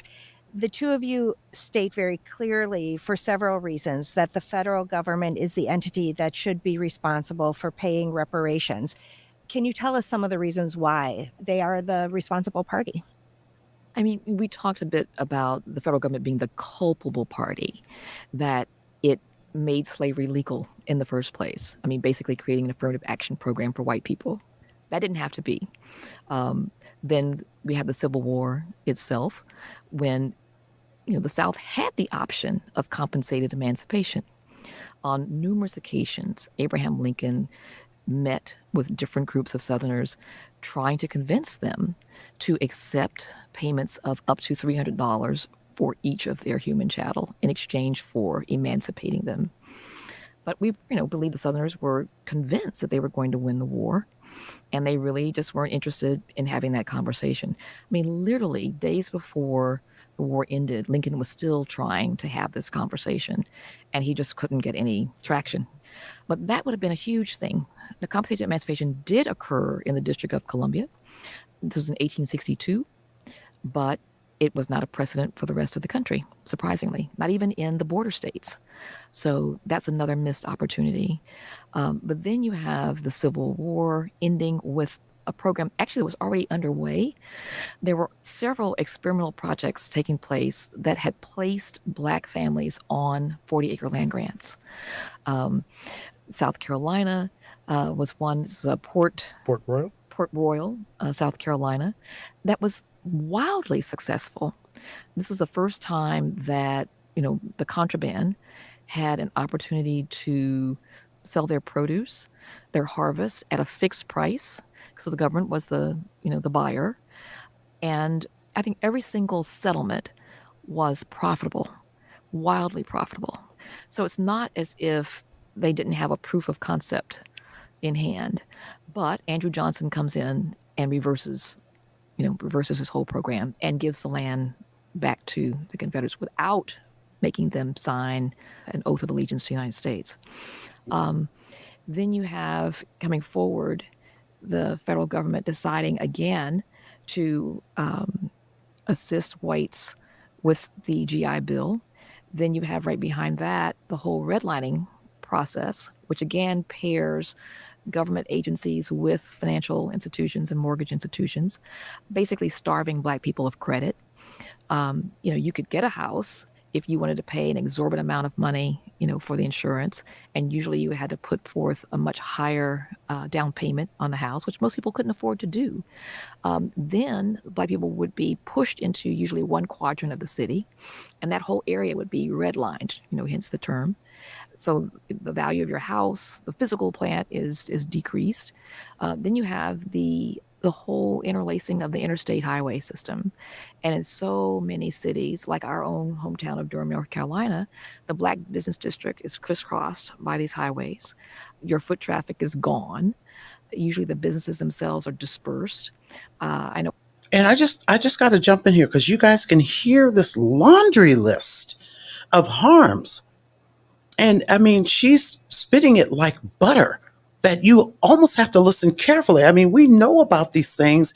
And so to us that have gone through it, we're hearing it. We're like, yep. But if you notice that same lady on the video that we talked about at first, they won't come near this part. They won't come near this list of harms because there is no excuse. There's no back door. There's no side door. You can't get away from that. And earlier, when they talked about there was that first opportunity, and I think they said in DC they got some form of reparations. Well, that was before, the medical, what we're going through now with the disparity in medical care. The dominant society keeps delaying paying this debt, but they continue the harm. So the tag keeps getting bigger and bigger and bigger. And to be honest with you, that's why the only thing they can say that the naysayers of reparations can say is, I didn't own slaves. I'm not a family member of anybody that owns slaves, blah, blah, blah. I mean, the worse this gets for us, the worse their argument sounds. And why we're not listening to Sandy Darity and Kirsten Mullins at this point. They're laying the case out so smooth and easy. I mean, I think we could just slide on in if we all got together behind this particular perspective and demanded these reparations. I mean, she ain't done yet. In Durham, the Black community, business elite were promised a quadrant of the city where they could be relocated. It hasn't happened yet. This is something that happened in the 1960s. And I don't think Durham is that unusual. But not only that, you've got Black people now living under highways. So there's noise pollution, there's air pollution. People have all kinds of respiratory illnesses and asthma, not to speak of, the difficulty of trying to manage, your own commute living in these areas and knowing that you can't sell the house. I mean, who wants to buy that house? So you're in a really bad situation. And even the folks who were fortunate enough to have had their homes and businesses taken through eminent domain, the Black folks who were in that position, they almost never received what the house was really worth. The amount of relocation allowances that they received did not equal what their white counterparts received. I think one of the students was talking about his own research that confirms that for the most part, many of these Black people never again lived in a house of comparable quality. Eminent domain was kind of the end of their middle classdom. Yeah. Absolutely. And in present day, and I see your hand up, brother. Hey, even in present day, look at how they played the folks in Cabrini Green. They made everybody move out. They told the people, oh, you get out and we're going to get you somewhere. We're going to get you something. There's so many people that were displaced. And then years later, they tried to put this council together and we're going to solve the problem now. And a couple people who never got displaced, they ended up being on the council. And the guy that was leading the council, he was shocked that, there was somebody like, well, listen, I was a resident of Cabrini Green. I'm a victim of what happened. And y'all never made it right. This, again, playbook. This is the same thing. This is just a page out of the playbook of how to ensure that a Black American cannot succeed. And my statement is not to be confused with it's the white man's fault. That's not what I'm saying. They've got control. They've got the keys to the gate, and they are doing every damn thing they possibly can to prevent us from prevailing at damn near anything. Rella, you got it. Hey, I think I saw Trouble wanting to come off the mic. I got her up. She's up here. Let her go before me. I'm putting away this cabbage. Okay, all right. Hey, I got kicked out of the space. I don't know what happened. Okay, sorry, girl. Hey. So, yeah, they know everything that Darity and his wife is outlining is something that we all know. It's something that doesn't need a study because our government knows the ills and harms against us. And that's why the white woman not the white woman, but the woman in the first video didn't touch this subject because then you would have to acknowledge that everything that you stated prior to touching on this subject is null and void because she wanted to specifically make a case against it. This makes a case for it. And so she even delved into how landowners, the white landowners who were given land during a certain period of time had squandered their land basically and didn't have that land. Because remember, she said, well, we had landowners who were giving the land during the Homestead Act and you couldn't tell the difference between them and those who didn't get the year or two later. Right. That's because you all squandered your land. That has nothing to do with what is owed. So everything that she said was an excuse against it so you're trying to justify you all not being able to have enough sense to how to keep your land when you turned around and found ways and instituted rules to steal ours. There go the Oracle. There go trouble. Trigger trouble on them. Absolutely. And that is, so like I said, that's why she's got to keep it narrow. And a lot of the naysayers, all they're saying is their excuses are, they don't need it. My family didn't have it. We don't owe it. It won't us. And they ain't gonna know what to do with the money anyway. But address this other stuff. Wait till I'm about to blow your mind. You ready? We're listening. You ready? Buckle up. The white landowners that claim that they actually could not hold on to their land, half of them actually did not own land. Half of them were the immigrants that Martin Luther King was talking about when they were ushering in people from other war-torn countries during the period of Reconstruction, in the very beginning, when Gordon Granger signed the Orders 15. So there's other orders too, but I'm just going to just to go slow.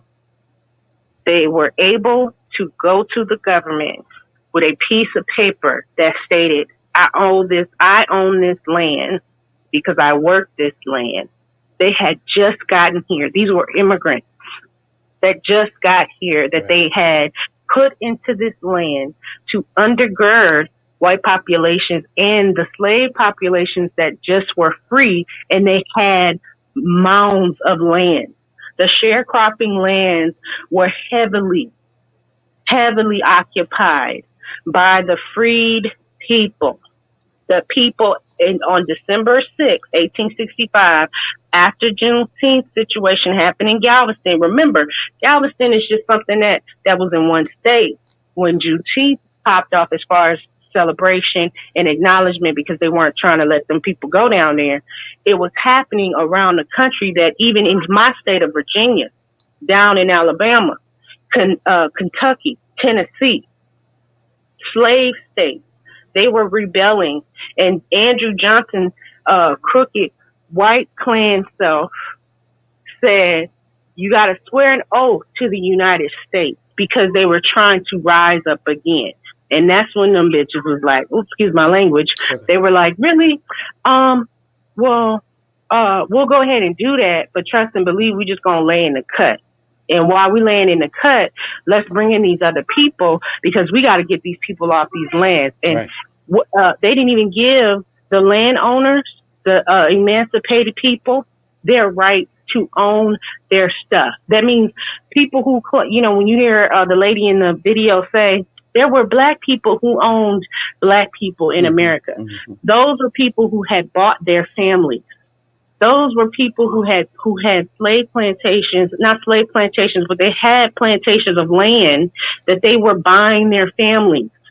It wasn't this big number of black people that were, there was some raggedy black people that were from maybe like the Caribbean who were slave owners here, or people from other melanated countries who did have plantations here. But we're talking about the black people who had land, and they were buying their families back and bringing them onto their land. These people had mounds of land, and white folks or people from other countries were able to come in, and all they had to do was work on the sharecrop land with a piece of paper behind the back of the sharecroppers, go to the government or their state government and say, I own this land. Here's my name. They didn't even have to have a deed. Right.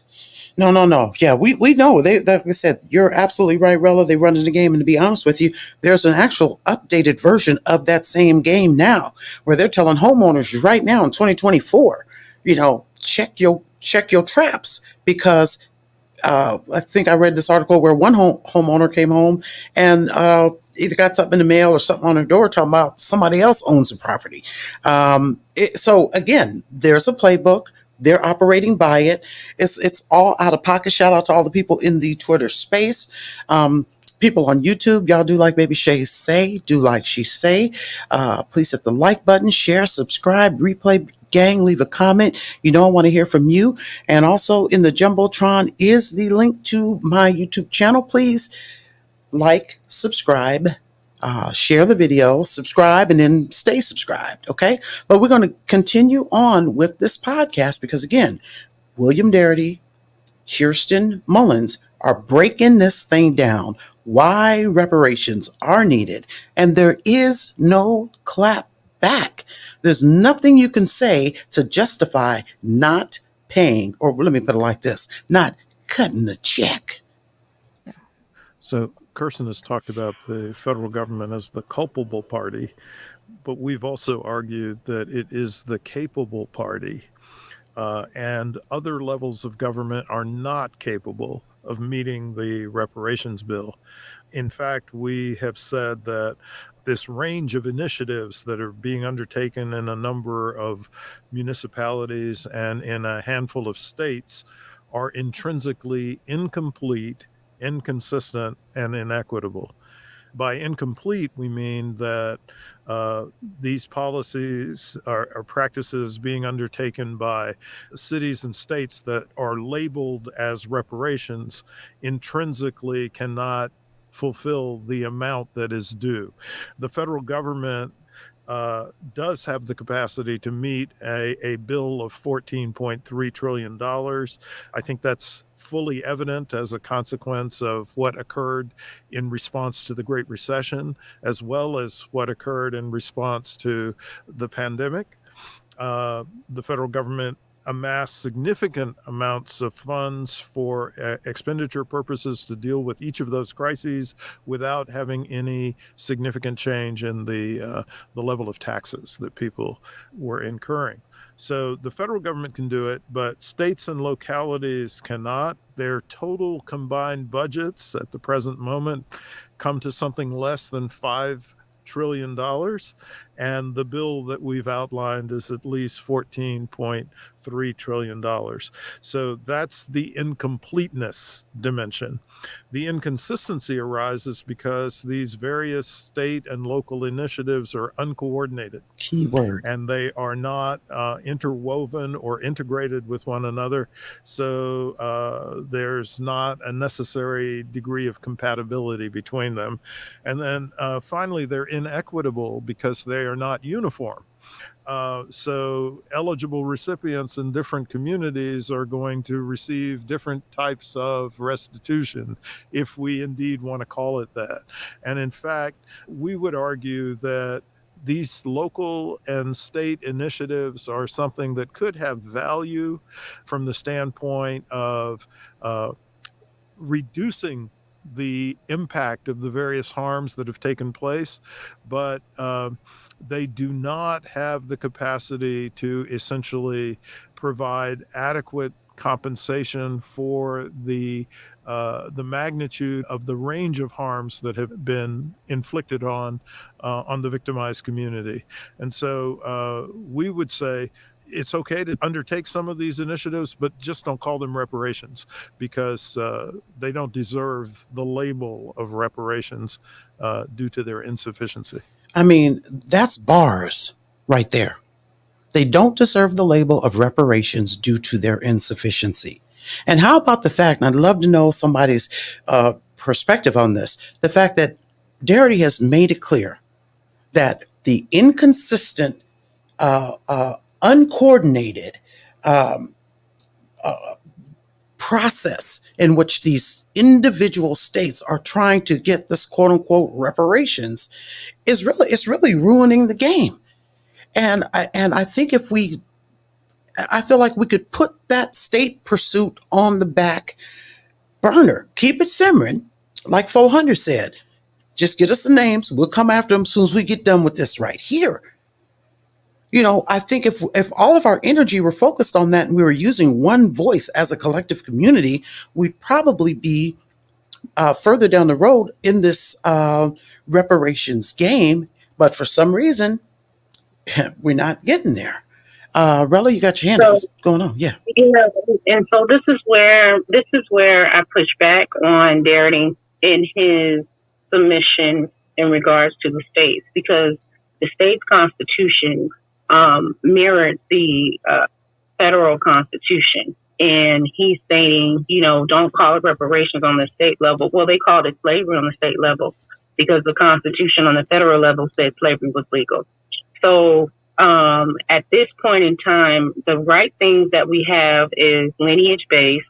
We have that the emancipated people were the contraband people known as emancipated, known as the freedmen, known as now in today's time African American, Black American, colored, and were given several classifications.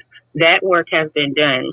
I think the also thing that happens with, again, people who believe that that their way is the sole way and they don't have updated information. Like he mentioned, he said the state levels have a $5 million budget. Collectively. Well, that's collectively. Well, that's been proven to be untrue.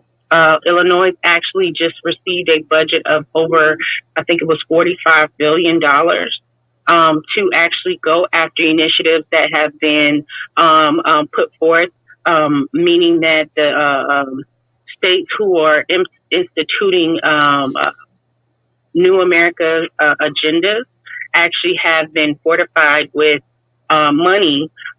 California having the highest gross GDP in the country, being number 4 or number 6 in the world, only the state itself. And I think that when we have these conversations, we need that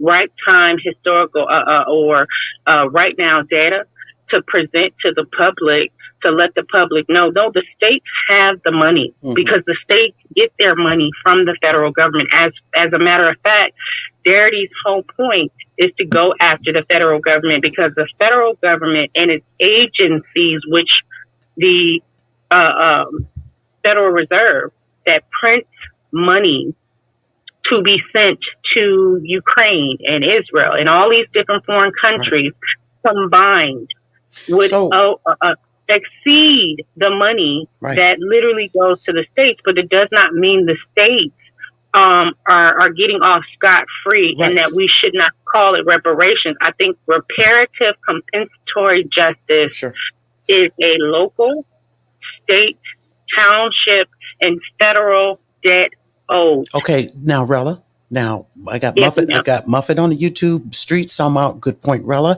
Rella, the only male cruise, does not disagree with you.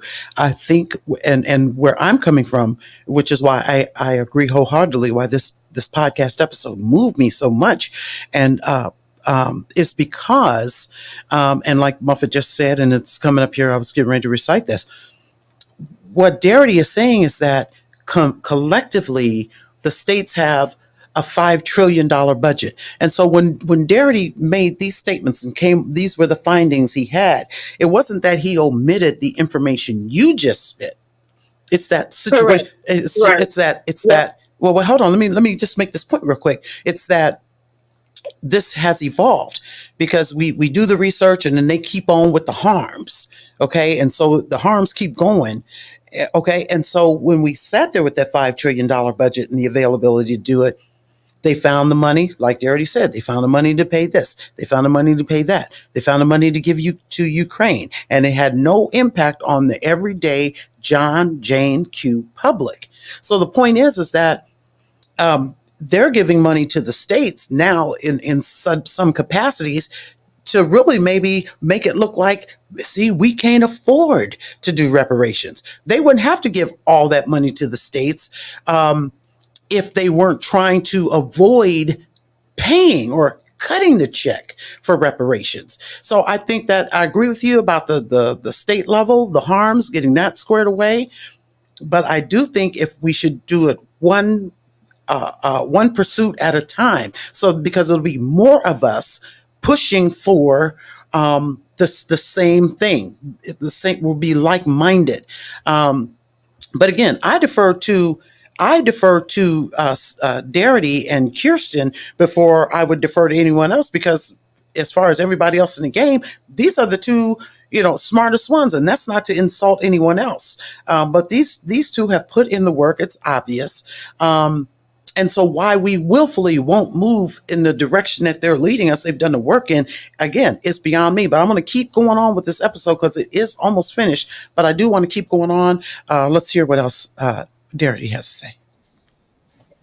Going back to the 4 pillars of a reparations plan, the final element is the form that payments should take and what they can be used for. What do you propose, Kirsten? We think that the payment should be made directly to the eligible recipients. This is exactly what happened in the case of the victims of the Holocaust. This is what happened for the victims of 9/11. This is what happened in the United States again for Japanese Americans who were unlawfully interned during World War II. No one said we should put the money in a particular fund, or that it should go toward education, or it should go toward housing, which is what's happening in Evanston, Illinois. The individual recipients were given the opportunity to decide for themselves how those funds would be spent. And that's exactly what we think should happen here. I mean, we think it's a bit odd that when the potential recipients of an equity project like this, a debt that's being paid is Black American descendants of U.S. slavery, that people suggest all these other ways that the debt should be paid. This group has been harmed. There have been a volley after volley after volley of atrocities beset on them, and the payment should be made directly to them as they have been for other harmed groups. I'd like to talk about HR 40, which is a bill establishing the Commission to study and develop reparation proposals for African Americans. It was first introduced in 1989, but it's also gone through many revisions in the decades since. You've expressed serious concerns about HR 40. Can you share why? The bill, as you said, has been revised many times over the 30 plus years that it's been in existence, and not to the good. The number of commissioners was originally 7. Now there are 15, a very unwieldy 15. A quorum is defined as 7 members. So not a majority, not a supermajority, but 7 of 15. The commission members now cannot be selected from any group of elected officials. So no mayor, no governor, no member of the House or the Senate may serve, which is odd because those are exactly the kinds of people who tend to serve on these commissions. And, the American public is usually happy to see them serve because they are accountable to the American public. But they may not serve on this commission. Interestingly, those individuals in the House and the Senate cannot be paid to serve on a commission. The folks who serve on this commission will receive up to executive 4-level salaries of about $172,000 a year. The length of time that they may deliberate has been expanded. So it seems that the folks who revised this legislation wanted to be sure that the commissioners did receive a salary, which is odd. We think of this as a sacred mission, serving on these commissions. And the idea is not that they are doing the work of the commission.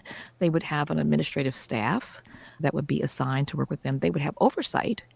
And certainly the administrative staff would be paid, and the commissioners should be paid for their expenses. But our assumption is that they would have a day job.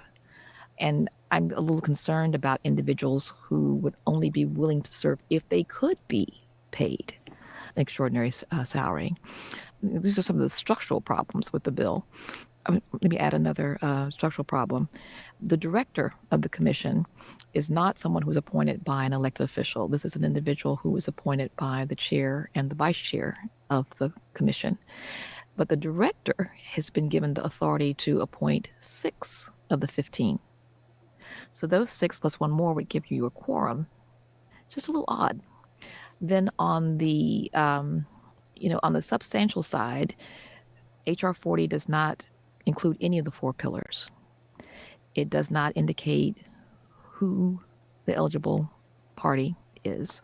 And for us, these are individuals who are descended from Black American descendants of U.S. slavery and who self-identified for at least 12 years prior to the creation of a reparations program or study commission, self-identified as Black African American, Afro-American, or Negro on a legal document. That's not part of HR 40.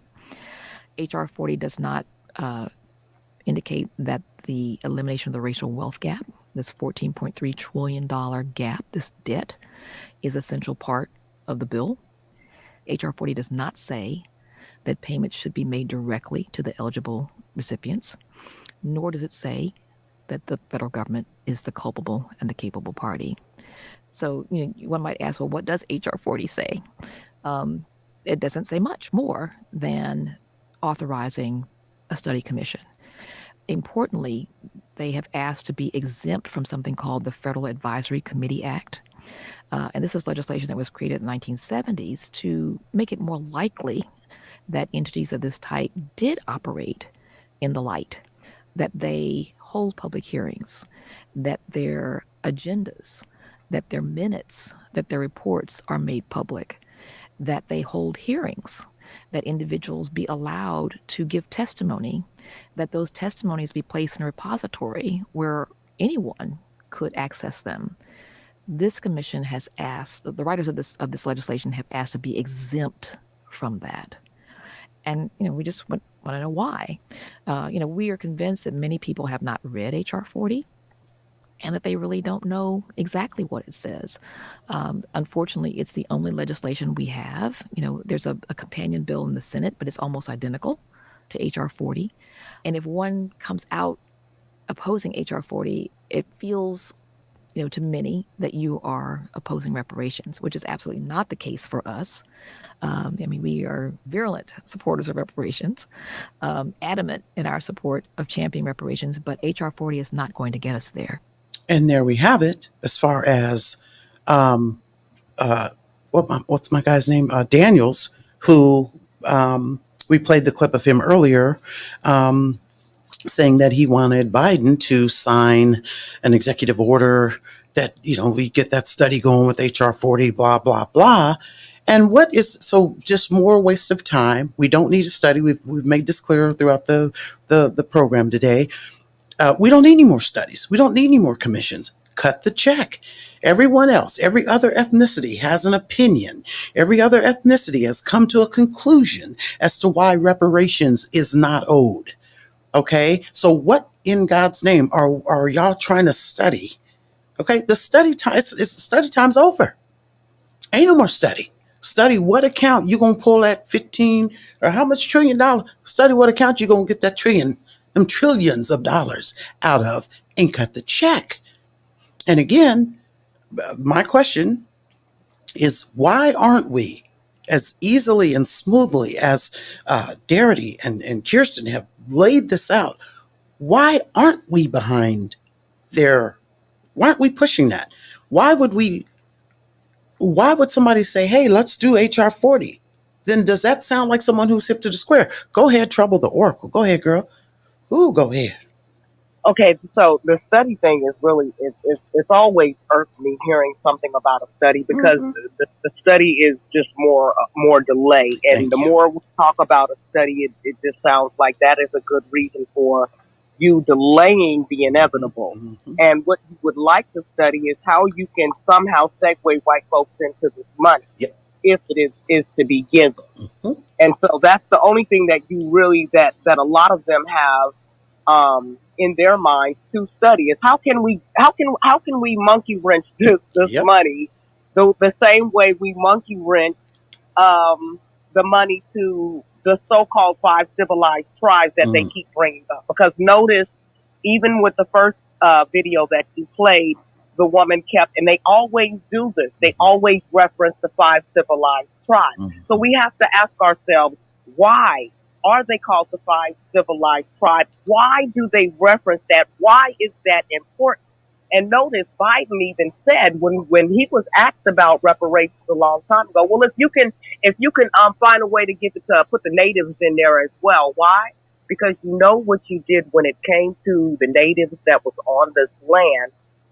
That's a whole nother conversation about what's actually the natives that was on this land, but you monkey wrenched your white way into being a native yourself. And so you're still trying to, and this is, to me, and I'm long-winded, so I'm trying to wrap it up. Take your time. But that is a way of studying your way into how you can take this money and segue it away from us. Absolutely. And I'll tell you this too, Trouble. Like what they did with those Osage Indians, they set those Osage Indians up in Oklahoma. They set them up on some land that they thought would nobody want. And boy, if that wasn't Jed Clampett and them, they struck oil and they became the richest Native Americans ever. I mean, you have to read. I forgot the name of the book and the movie. But they started killing them off one by one. They started marrying into it so they could be the beneficiaries. And once they had that locked down, they started knocking them off one by one. Wasn't that the Killers of the Flower Moon? Killers of the Flower Moon. Now you just said it. Exactly. And their motivation for that was, hey, y'all got more than we got. We baked a cake for y'all, and it turned out to y'all good. What does the Bible say? What you plan for my harm, God meant for good. And they ended up, and the jealousy was there because they were rolling around with Mercedes and Cadillacs, and just top of the line vehicles and minks and things of that nature, and so they found a way to insert themselves in to get their hands on that. And I agree with you totally. They can't figure out how to break themselves off a little piece of this reparations. So this is why, well, we don't owe it. We don't owe it, but we'll study it. We'll continue to study it. It's just crazy. Go ahead, Rolly. You got it. Thank you, baby. Trouble is always bringing that fire. Ain't she though? Ain't she? And so I'm gonna take it even further. The reason why dissertations of documentation is important, and I don't like the fact that they've weaponized studies to become a time waster. I think that is the Pan-African or the Afro Ron Daniels in the Narcan and Cobra view of now wanting to jump in midway to say, hey, we haven't been doing anything, so now we're going to jump in and we want to do studies. In order for the 5 civilized tribes that they keep saying civilized after they were calling them savages, they call them civilized after the white Anglos and the Spaniards and the, again, people who were on this land who were immigrants but identified as white today. Their ancestral lineage infiltrated into those colonies or tribal tribes because they were getting ready to get kicked out. And they didn't want to be kicked out. So they went ahead and pushed them into those tribal lands. All of a sudden, they're classified as 5 civilized tribes, all the while ostracating the Black indigenous freedmen who now are all on the books of fighting also for reparations. And so I'm going to land that there because that is another show.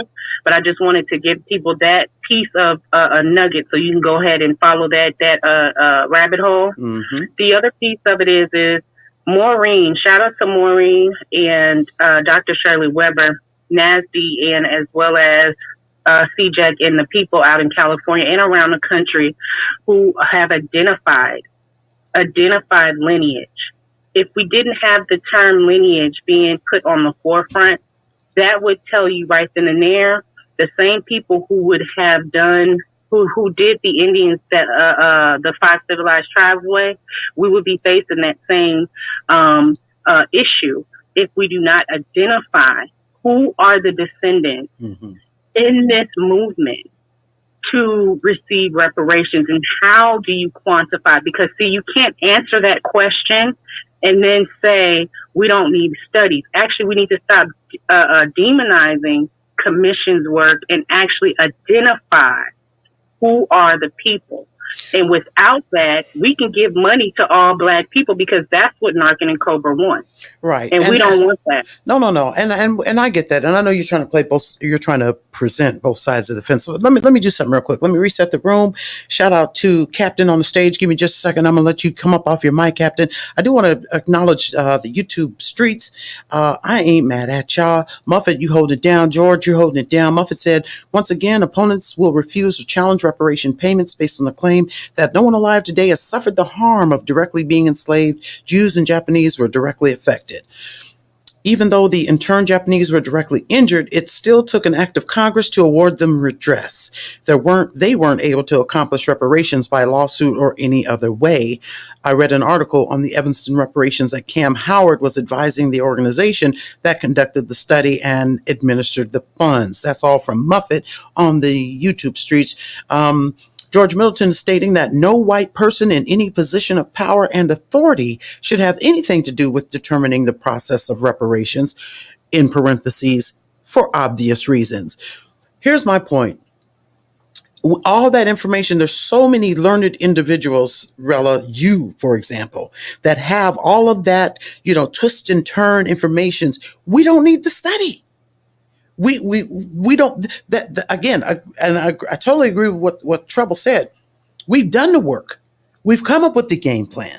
They keep coming with something to prevent us from doing what they know they need to do, which is cut the check. And so for them to say study out of their mouth, it's really let us delay this. But let me hear what Captain Broke has to say. Go ahead, Captain Broke. You got it. Hey, thank you so much. I appreciate you allowing me to come up here and speak. Sure. In a lot of these arguments I hear some of our white counterparts say is that, oh, why do I have to pay for it? This thing happened so long ago. It's not my fault. It happened so long. It's been tight. You guys been tying it up ever since it happened. You hear what I'm saying? This is like probably the longest court case in American history because it was already decided when Abe Lincoln said, we're going to give every free slave 40 acres and a mule. And when he got assassinated, his vice president took that away. Okay? So it was already decided. So, but my thing is that we have to be able to come and actually put something on the table.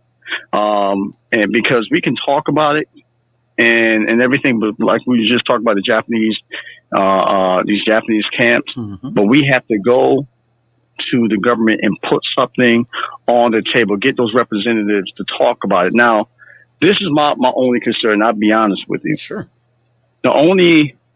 I really believe, because we represent a large part of the Democratic Party, I really believe our problem would be more of Republicans, right? They always has been the party of no for African Americans, especially today. They don't help African Americans in those in those Republican ran states or cities. They just don't.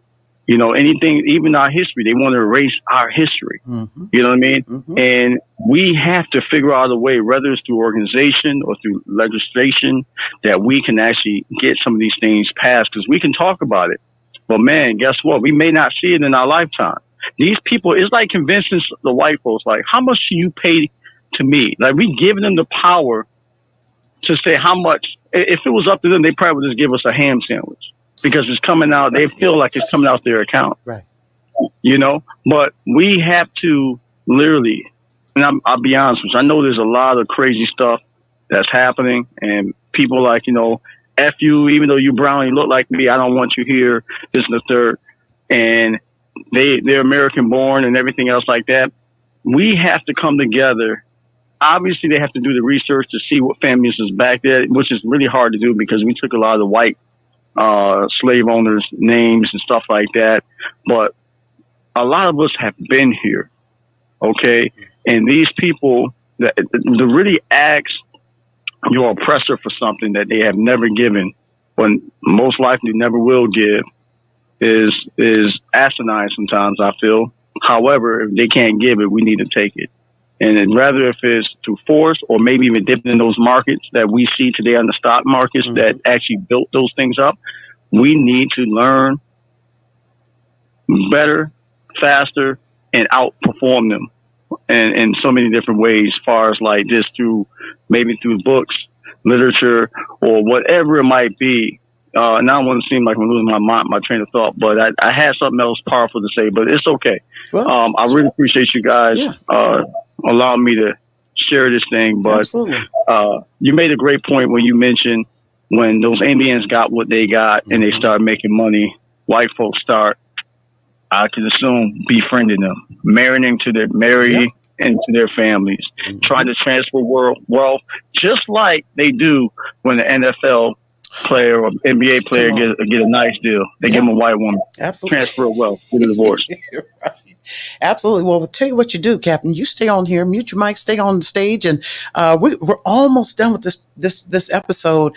And I'm telling you, William Darity, Kirsten Mullen, they are breaking it down. I mean, if we can't agree with these people after this, I mean, do we really want reparations? If we can't agree, then what's our problem? But let's keep going.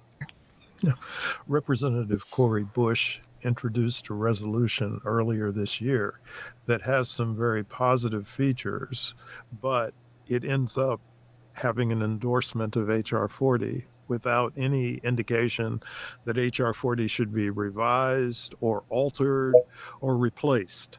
And so it's unfortunate that so much attention has been drawn to this single piece of legislation, which is so sorely lacking in both substance and structural soundness. As we wrap up, would you share with us what it might mean for Black Americans, but also for our society as a whole, if the racial wealth gap was eliminated? Wealth provides a cushion against uncertainty. You're talking about people having greater access to quality medical care, to legal counsel, the ability to live in a neighborhood with high amenity schools, or to send your child to a high amenity grade school or college. Imagine what our world would have looked like had reparations been paid 5 years before the pandemic. So many people who lost their jobs, and many of them were Black, people working in service industry, in health industry, food service.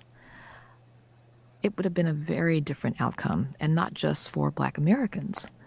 We're talking about an opportunity for Black people to have full citizenship rights. It's something that Black people have never had. And because we live in a society where money matters, having that asset really makes a difference. You can participate in the public life in a different way. You can support political candidates. You can rally, you can make petitions.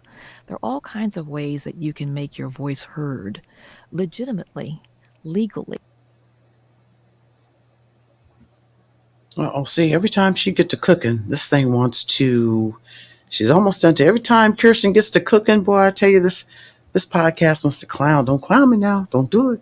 Don't do it. 40 should be revised or altered or replaced. And so it's unfortunate. They're ill. We're talking about an opportunity for Black people to have full citizenship rights. This is something that Black people have never had. And because we live in a society where money matters, having that asset really makes a difference. You can participate in the public life in a different way. You can support political candidates. You can rally, you can make petitions. There are all kinds of ways that you can make your voice heard legitimately, legally, that are afforded when one has wealth. There's also the possibility that individuals could purchase businesses that were already a going concern. One of the things that really matters with business startups is having the opportunity to fail and to try again, to make changes, to learn from your mistakes. This is, something that's just not available for the most part for Black people who want to be entrepreneurs. So, having that wealth really would be a game changer, I think, in many, many ways. Yeah, I just would like to echo your comment, Kirsten, about the importance of having the material conditions for full citizenship in the United States. That's what elimination of the racial wealth gap would provide. So it would give Black Americans a degree of economic security and a wider range of opportunities than they have ever experienced before. The social benefit would mean that the country has finally addressed an outstanding debt that has been in place for more than 156 years. So it would then be possible to move on as a community as a whole with that debt paid and with the prospect for having true racial conciliation in the United States.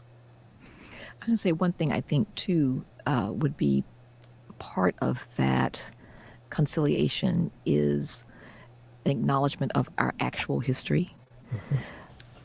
Mm-hmm. I think part of the difficulty with much of this conversation is we don't know our history. We learned so much while we were researching From Here to Equality and continue to do so. And it's not because we weren't taught history classes, but a lot of this information was just not made available to us. And certainly when we... so we took history classes. Right, we took history classes. But this material made was A's, not in these history classes. But this wasn't part of those classes. And I mean, just thinking about how different my own understanding of history would have been if any of my teachers had placed the 40-acre land grants that the emancipated did not receive alongside the 160-acre Homestead Act. I knew all about the Homestead Act. I can remember having exams where I was spilling out information, the Homestead Act, the Morrill Act, Department of Agriculture, but no one talked about that as a decision that the United States had made to advantage one group, white Americans, over blacks. I'm certain my hand would have gone up to ask a question, like, wait a minute, what happened there? But I don't think my teachers were thinking in that way either. I mean, we all had a different kind of understanding of who we imagined we were, what we thought our government had done on our behalf. And, I do think that one of the pluses will be our having the ability to unite around the knowledge and the understanding of who we really are as a people and what we can do together. Okay, so that really is the end of the of that podcast with Sandy Darity and Kirsten Mullins. The last little bit of it is them saying, thanks for being here and blah blah blah, which is that's all well and good, and but I do like what Kirsten said is she goes, and as you know, I do think that one of the pluses will be having the ability to unite around the knowledge and the understanding of who we really are, all the things we can do together. And if we could all just decide, hey, listen, I mean, I don't know any other experts. And I feel like if there was an expert or experts who were as knowledgeable as Darity and Mullins, I don't think they would be at odds. They may not, they might be like, well, 15.2 trillion or something, but I think you would find that like-mindedness together. So there don't seem to be that many people as well versed on this topic and why the reparations should be paid. So why aren't we rallying behind this? It's organized, it's informative, we know it's well studied, they definitely well documented their position, their findings. Why aren't we moving as a collective to get this part done? It's beyond me. So, Relly, you got your hand up. Well, what's up, girl? Thank you, Mama. Mm-hmm.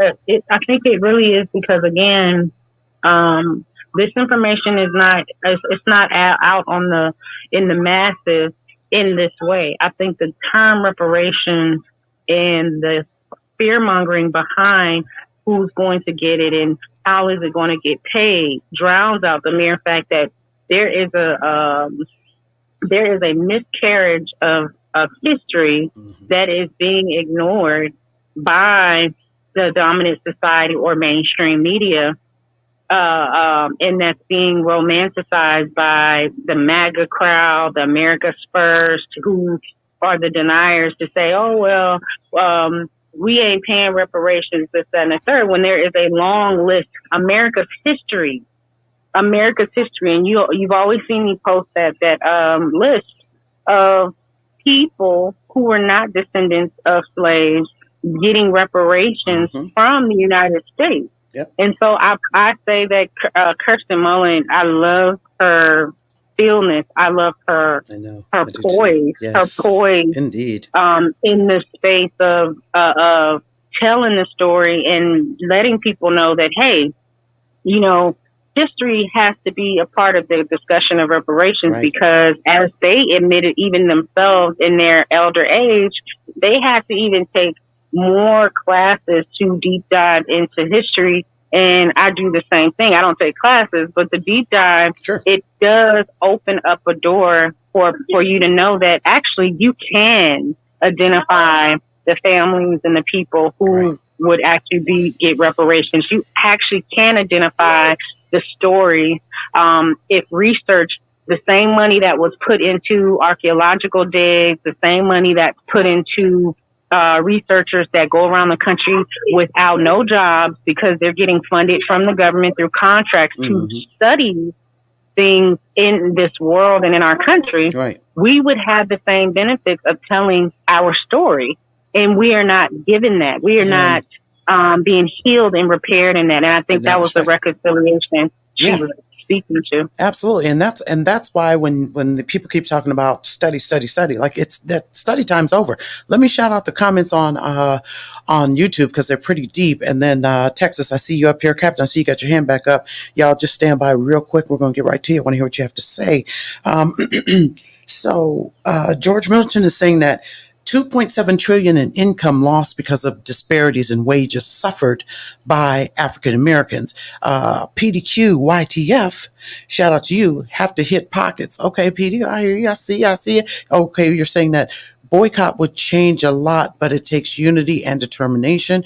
There's no doubt about it. And also, PD had said that insanity is to keep voting demo rats. Right? You sound like oh man, right? Understood, PD. And so. George said that in a study by Citigroup, it found that racism costs the U.S. economy $16 trillion. Absolutely. I read that article, George. Absolutely right. And they don't, and they'd rather have that. It costs the economy $16 trillion. And that article went further on to say, to outline how it costs the U.S. economy. White people, for example, who had businesses weren't able to get customers because some Black Americans didn't have any money. Some Black Americans couldn't secure the business services of different organizations because the Black American couldn't become a business in order to be a customer of that white person's business in order to advance it. I mean, I'd rather cut my nose off to spite my face than see you with anything. And it is ridiculous, but they don't mind sending money to the Ukraine. They don't mind paying, reparations to Japanese. They don't mind doing the for the Holocaust. It didn't even happen here. It's ridiculous. Let's see, 13 trillion lost in potential businesses revenue because of discriminatory lending to African-American entrepreneurs, with an estimated 6.1 million jobs not generated as a result. Again, that's from George Milton's making that statement. 2.7 trillion in income lost because of disparities in wages suffered by African Americans, and 218 billion lost over the past 2 decades because of discrimination in providing housing credit. I mean, what else is there to study? There's no need. The study time is over. And again, I think we're doing what we do best as Black people. We keep not coming together in order to get across the finish line. Shout out to One Pap. One Pap, always a pleasure to see you. Thanks for pulling up. PDQ say, hey, Mel. All right, DJ, don't support from here to equality since Darity refuses to talk to the Black youth. What? DJ. Now what? See, DJ. Okay, I'm doing fine, DJ. No, we okay, DJ. All right, and then last but not can I just real fast before you go to the other hand? We shouldn't demand that Darity talk to everybody. I think we should do exactly what Dr. Claude Anderson also painted by saying that we are supposed to be the ones to learn this information and take it to the youth. Darity is giving it to us, which is a generation or 2 generations under him. So if you don't get that the people want to do something that you can pick up the pillar to do, to pick up the mantle to do, then you should do it.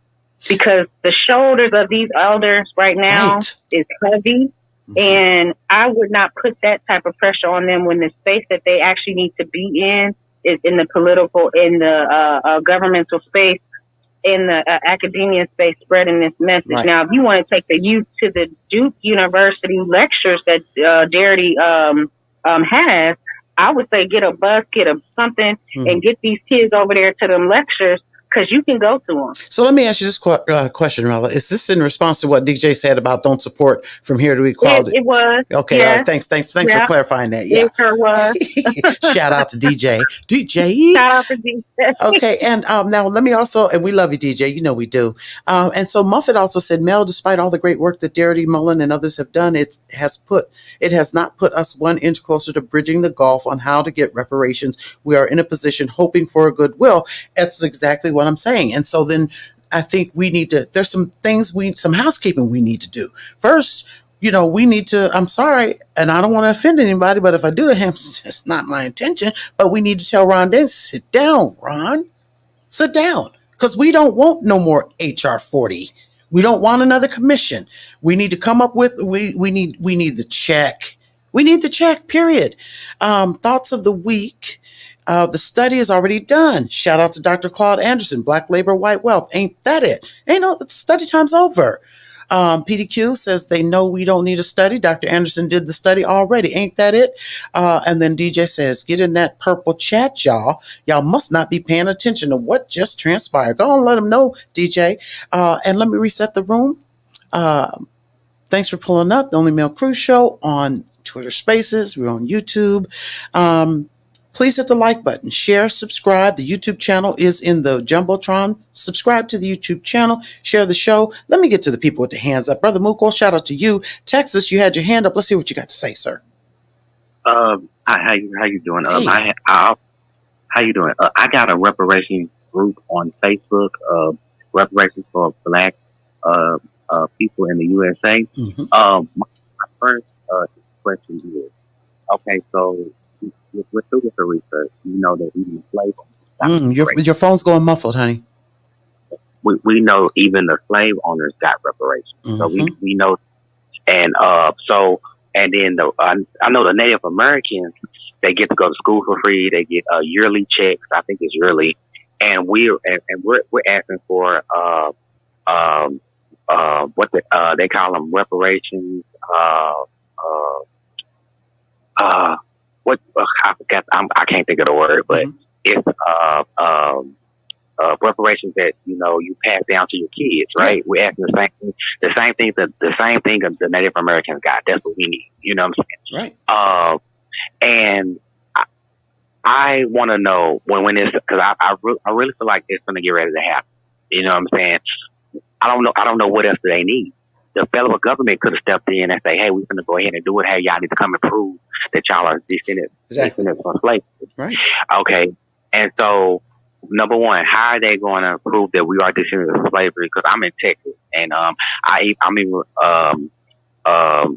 is connected with the stuff that happened in Tulsa, Oklahoma. Mm-hmm. You know, the 1921, sure. And it's a lot of people after the massacre.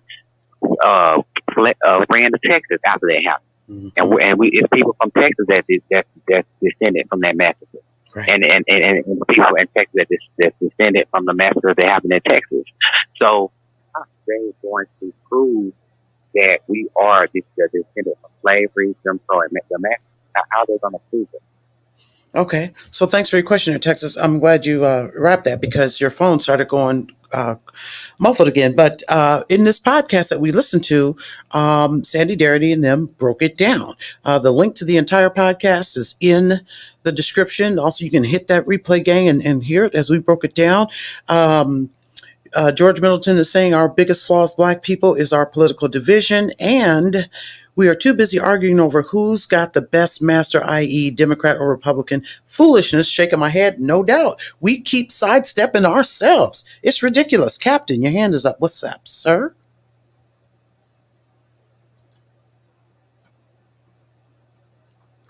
Unmute your mic, Captain. All right, Rella, what's going on? You got your hand up, Brother Muko. You'll be next. What's going on, Rella? Yeah, so I actually wanted to give Texas just some kind of meat to chew on. Mm-hmm. If he's ever also asked the same question that he's asked, how do we identify the families? You identify the families based on lineage, and in that discussion of lineage, harms are identified, which Kirsten, Mullen, and Darity actually painted by way of of the studies that actually were done, the Right. historical data that is written. Right. It's just identifying that information. That is how you would identify the families. Also, your last name, or your family's last name, which would be your father and mother's side, as it had changed, it is written in either on census work, it's written on documentation, court paperwork. If you have not heard of Dr. Antoinette Harrell, who was also one of the genealogists, who was called to testify in front of the California Task Force, and was also featured in the ICE. It was a series that ICE was doing. Not ICE. Oh my God, Vice. I think it's Vice. Am I saying their name right? They featured her in telling the story about how families' records were also sealed in courts documents, and also she tells the story about how the Library of Congress has thousands of records that have not released yet. So it's all about collective effort and the ability to map your family's genealogy. And once you start to do that, the stories will start to unfold, and they will parallel with the events that took place in the states and cities that you mentioned, Texas. And let me jump in, and let me jump in and say this too for you as well, Texas, and just in general. If we would focus on that, because those are the housekeeping issues that if we can tighten the bow on those, okay, then we can, it will bring us all together. This study it start way from the beginning. And shout out to no taxation. I put it in the Jumbotron. Lineage is proven from birth certificate forward. What box was y'all checking on them government forms? Period, point blank. We don't, and no taxation is not saying this. I'm saying this. We don't need no study. We don't need a study. Let me see. And back on to our YouTube, George Middleton is saying our allegiance should be to our community, not to the white political parties. And that's another thing. We keep conflating reparations and Republicans and Democrats. Come on, y'all. It's a uniparty. Let's stop playing. So PDFQ is saying that we've been voting Steve Harvey. Oh, PD. So we've been voting. Steve Harvey said, just vote. We're not getting no reparation. I say stop watching Steve, the butt kisser. Oh my God. Whew, it's too much, y'all. Listen, the link is in the description. You guys get an opportunity. Check out the podcast with Kirsten, Mullen, Sandy Darity. This is in their newly revised reparations book that came out last year. This podcast that we listened to today was actually done in December of 2023. But it's their new book came out around that time too, the Black Reparations Project, and in this podcast, Sandy Darity did also mention that there's I forgot the lady's name, but she has in there how the multiple ways that you can go about checking for your lineage and all that. So that's the kind of work we need to be doing. But there's no reason for us to be trying to get behind Ron Daniels, no offense, or anyone else who's saying, yeah, get the study. And one other thing that they highlighted so poignantly is the fact that these people who are pushing for a commission, $172,000 a year to sit on a damn committee, and that's okay with y'all? That's a problem. That's a red flag. Quit playing in our face. Quit playing. So I don't know. I want to thank everybody for pulling up. I want to thank everybody for pulling up, from both the co-host Trouble, the Oracle, One Love, Rella. Yes, Brother Mook, I see you got your hand up. What's up? Hey, thanks for letting me speak. Absolutely. Sorry, couldn't address it when you addressed me. I had a customer in hand, but sure. I just want to say for the space and shout out to everybody in the space. Y'all could be doing anything else, but y'all are spending y'all time right here with the Honorable Miss Mel Cruz and Grella. With Grella, look, I'm gonna find you, girl. You don't bring We this love hell up you, here. Muko. You don't We worry love about it. you, Don't worry about Muko. it. No, he We said love he you. said this ain't the space for he said this ain't the space for it, One Love. This ain't the space. Right.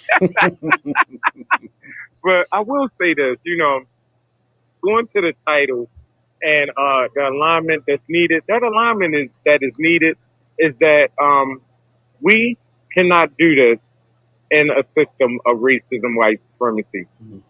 Forget Brother Muko. It's not about Brother Muko. It's about the evidence. And we are slowly but surely seeing this point arise every day. Every time somebody tries to discount or try to negate system of justice, like, oh, it can never happen, or we ain't gonna have no system guaranteed our safety. Guess what? You're gonna be forced. We're being forced right now to either put up or shut up. Yeah. You know what I'm saying? Yep. And now that alignment has to be all the naysayers. Look, get out of the effing lane. Get out my way so we can do the goddamn job that you're scared to do. Thank you. Justice is going to be hard. This is not going to be no easy shit. This ain't going to be no 1, 2, 3. It's all me. No, this is going to be hard to make the system of justice, and it's going to be 100 times harder to maintain it. I was just down at this rally, and I was happy to be down there because I was down there with the people that I'm going to be fighting this system and dismantling this system of racism, white supremacy, and making and maintaining the new compensatory system of justice. These are the people that I'm in these spaces with. Right. That's why I'm excited every time I see y'all doing the space. I'm in this space. Anytime I see y'all meeting up at a place, I'm in that place. You know what I'm saying? Because I understand that the bigger picture is, look, we all need to be familiar with everybody that is going to be maintaining this system of justice, which is us, y'all. You know what I'm saying?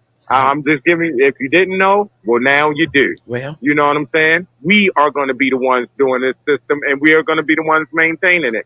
The alignment has to be set. We have to stop playing with the crime. The crime is race classification, y'all. And I'm sorry, I'm in a big mall. I got a lot of people behind me. You hear a lot of noise, but we have to stop effing around with the crime. The crime is race classification. Racism is practiced by way of race classification. One of the main pieces of proof that you have right now is that the only thing is classified as black in this world right now is a goddamn ink. That's it. We are not classified as nothing. OMB, DEI. So look, we got to really jail the motherfucking collaborators and the white supremacists that have hand in doing what they're doing unapologetically, and it has to be done simultaneously as we're dismantling a system of racism, white supremacy, because I'm not accepting no goddamn reparations check in a system of white supremacy. And what that means, just in case you're not clear about what Brother Muko just said, for the ones that likes to mince words, I'm saying when you cut my check tomorrow, it's a different system. Everybody in the OMD is going to jail. Everybody in the DEI is going to jail. Everybody in the court system of racism, white supremacy will be subpoenaed and going to jail. Prison time. This is what this is. Unapologetically. I don't give a fuck if it was my friend. I don't care if it was my homeboy that I knew 10 years ago. You're guilty of collaborating with white supremacy, jail time. You're admitted white supremacist, jail time. You're suspected, and we prove it, jail time, unapologetically. So I'm glad that we're no longer playing with the actual problem or dancing around with the symptoms like this is a prom dance or something. I ain't dancing with no goddamn police killing. I understand that this is racism, white supremacy. And the ones that's practicing it will be punished unapologetically. So run now, but you surely will not be able to hide. I'll land there. Right on, Brother Muko. You're always bringing the heat. You ain't stepped away from that stove yet because you're always cooking. I do want to draw your attention to the Jumbotron, y'all, in there. This is funded socially. The link there. Definitely sign up. It's Black run, Rella, Trouble, both of y'all know how to do the better promo for it than I do. But we want you to get in there, join Funded Socially. It's an amazing social media app, and this is our effort to get our own and do our own. Also, the YouTube channel is in the Jumbotron. Subscribe to my YouTube channel. Like this video, share this video, share this Twitter room. Okay. So other than that, if my co-hosts, if y'all have anything else to say, we're going to wrap this space up. I appreciate all the contributions that everybody participating, the questions, the whole 9 yards. Trouble, Rella, any last words for y'all before we get on up out of here? No, other than you had a good show, Mel. I appreciate you adding me to the co-host spot. Absolutely. And love to everybody in the space. Shout out. Enjoy the rest of your Sunday. Absolutely. Thank you for being here. And I definitely second that, Mel. This was an amazing show as always. We need more and more of it. People need to definitely make sure you are signed up and you are subscribed to the Only Male Cruise on YouTube and all of the other social media platforms. And if you have not, make sure that you create a Funded Socially profile and page and connect with us on Funded Socially. There's so much work being done. And shout out to Brother Muko for being up here. We want to make sure we definitely fortify all of our descendant businesses that are being developed and create our investment groups so that we can protect our own. Absolutely. Peace, love, and reparations. Be great on purpose, y'all. Yeah, great on purpose. And before we cut out, because we got to, here go DJ. Choo, choo, choo, choo. You're going to get the closing address. DJ, what's up? I ain't got nothing to say. Hey, how y'all doing, ladies? Choo, choo, choo, choo. Okay. You know I'm in the mix of y'all. I got to be around my ladies. Hey. We hear you. We love you, DJ. You know we do. All right, y'all. Well, that's it. That is the podcast. Be sure to like, share, subscribe, replay gang, leave a comment because you know I want to hear from you. And until next time, y'all, we will see you when we see you. Welcome to the Only Male Cruise Show, the We Own Your Head podcast. Discussing topics that make you say, how and where can we improve as a society? From a Black American's perspective. Reparations. Copyright disclaimer regarding fair use is in full effect. The views and opinions expressed in this show, you guessed it, they're all mine. Catch this live, be ready to speak. This is a call-in show. Be sure to hit the like button, share, subscribe, replay gang, leave a comment. You know I want to hear from you. Let's go to work.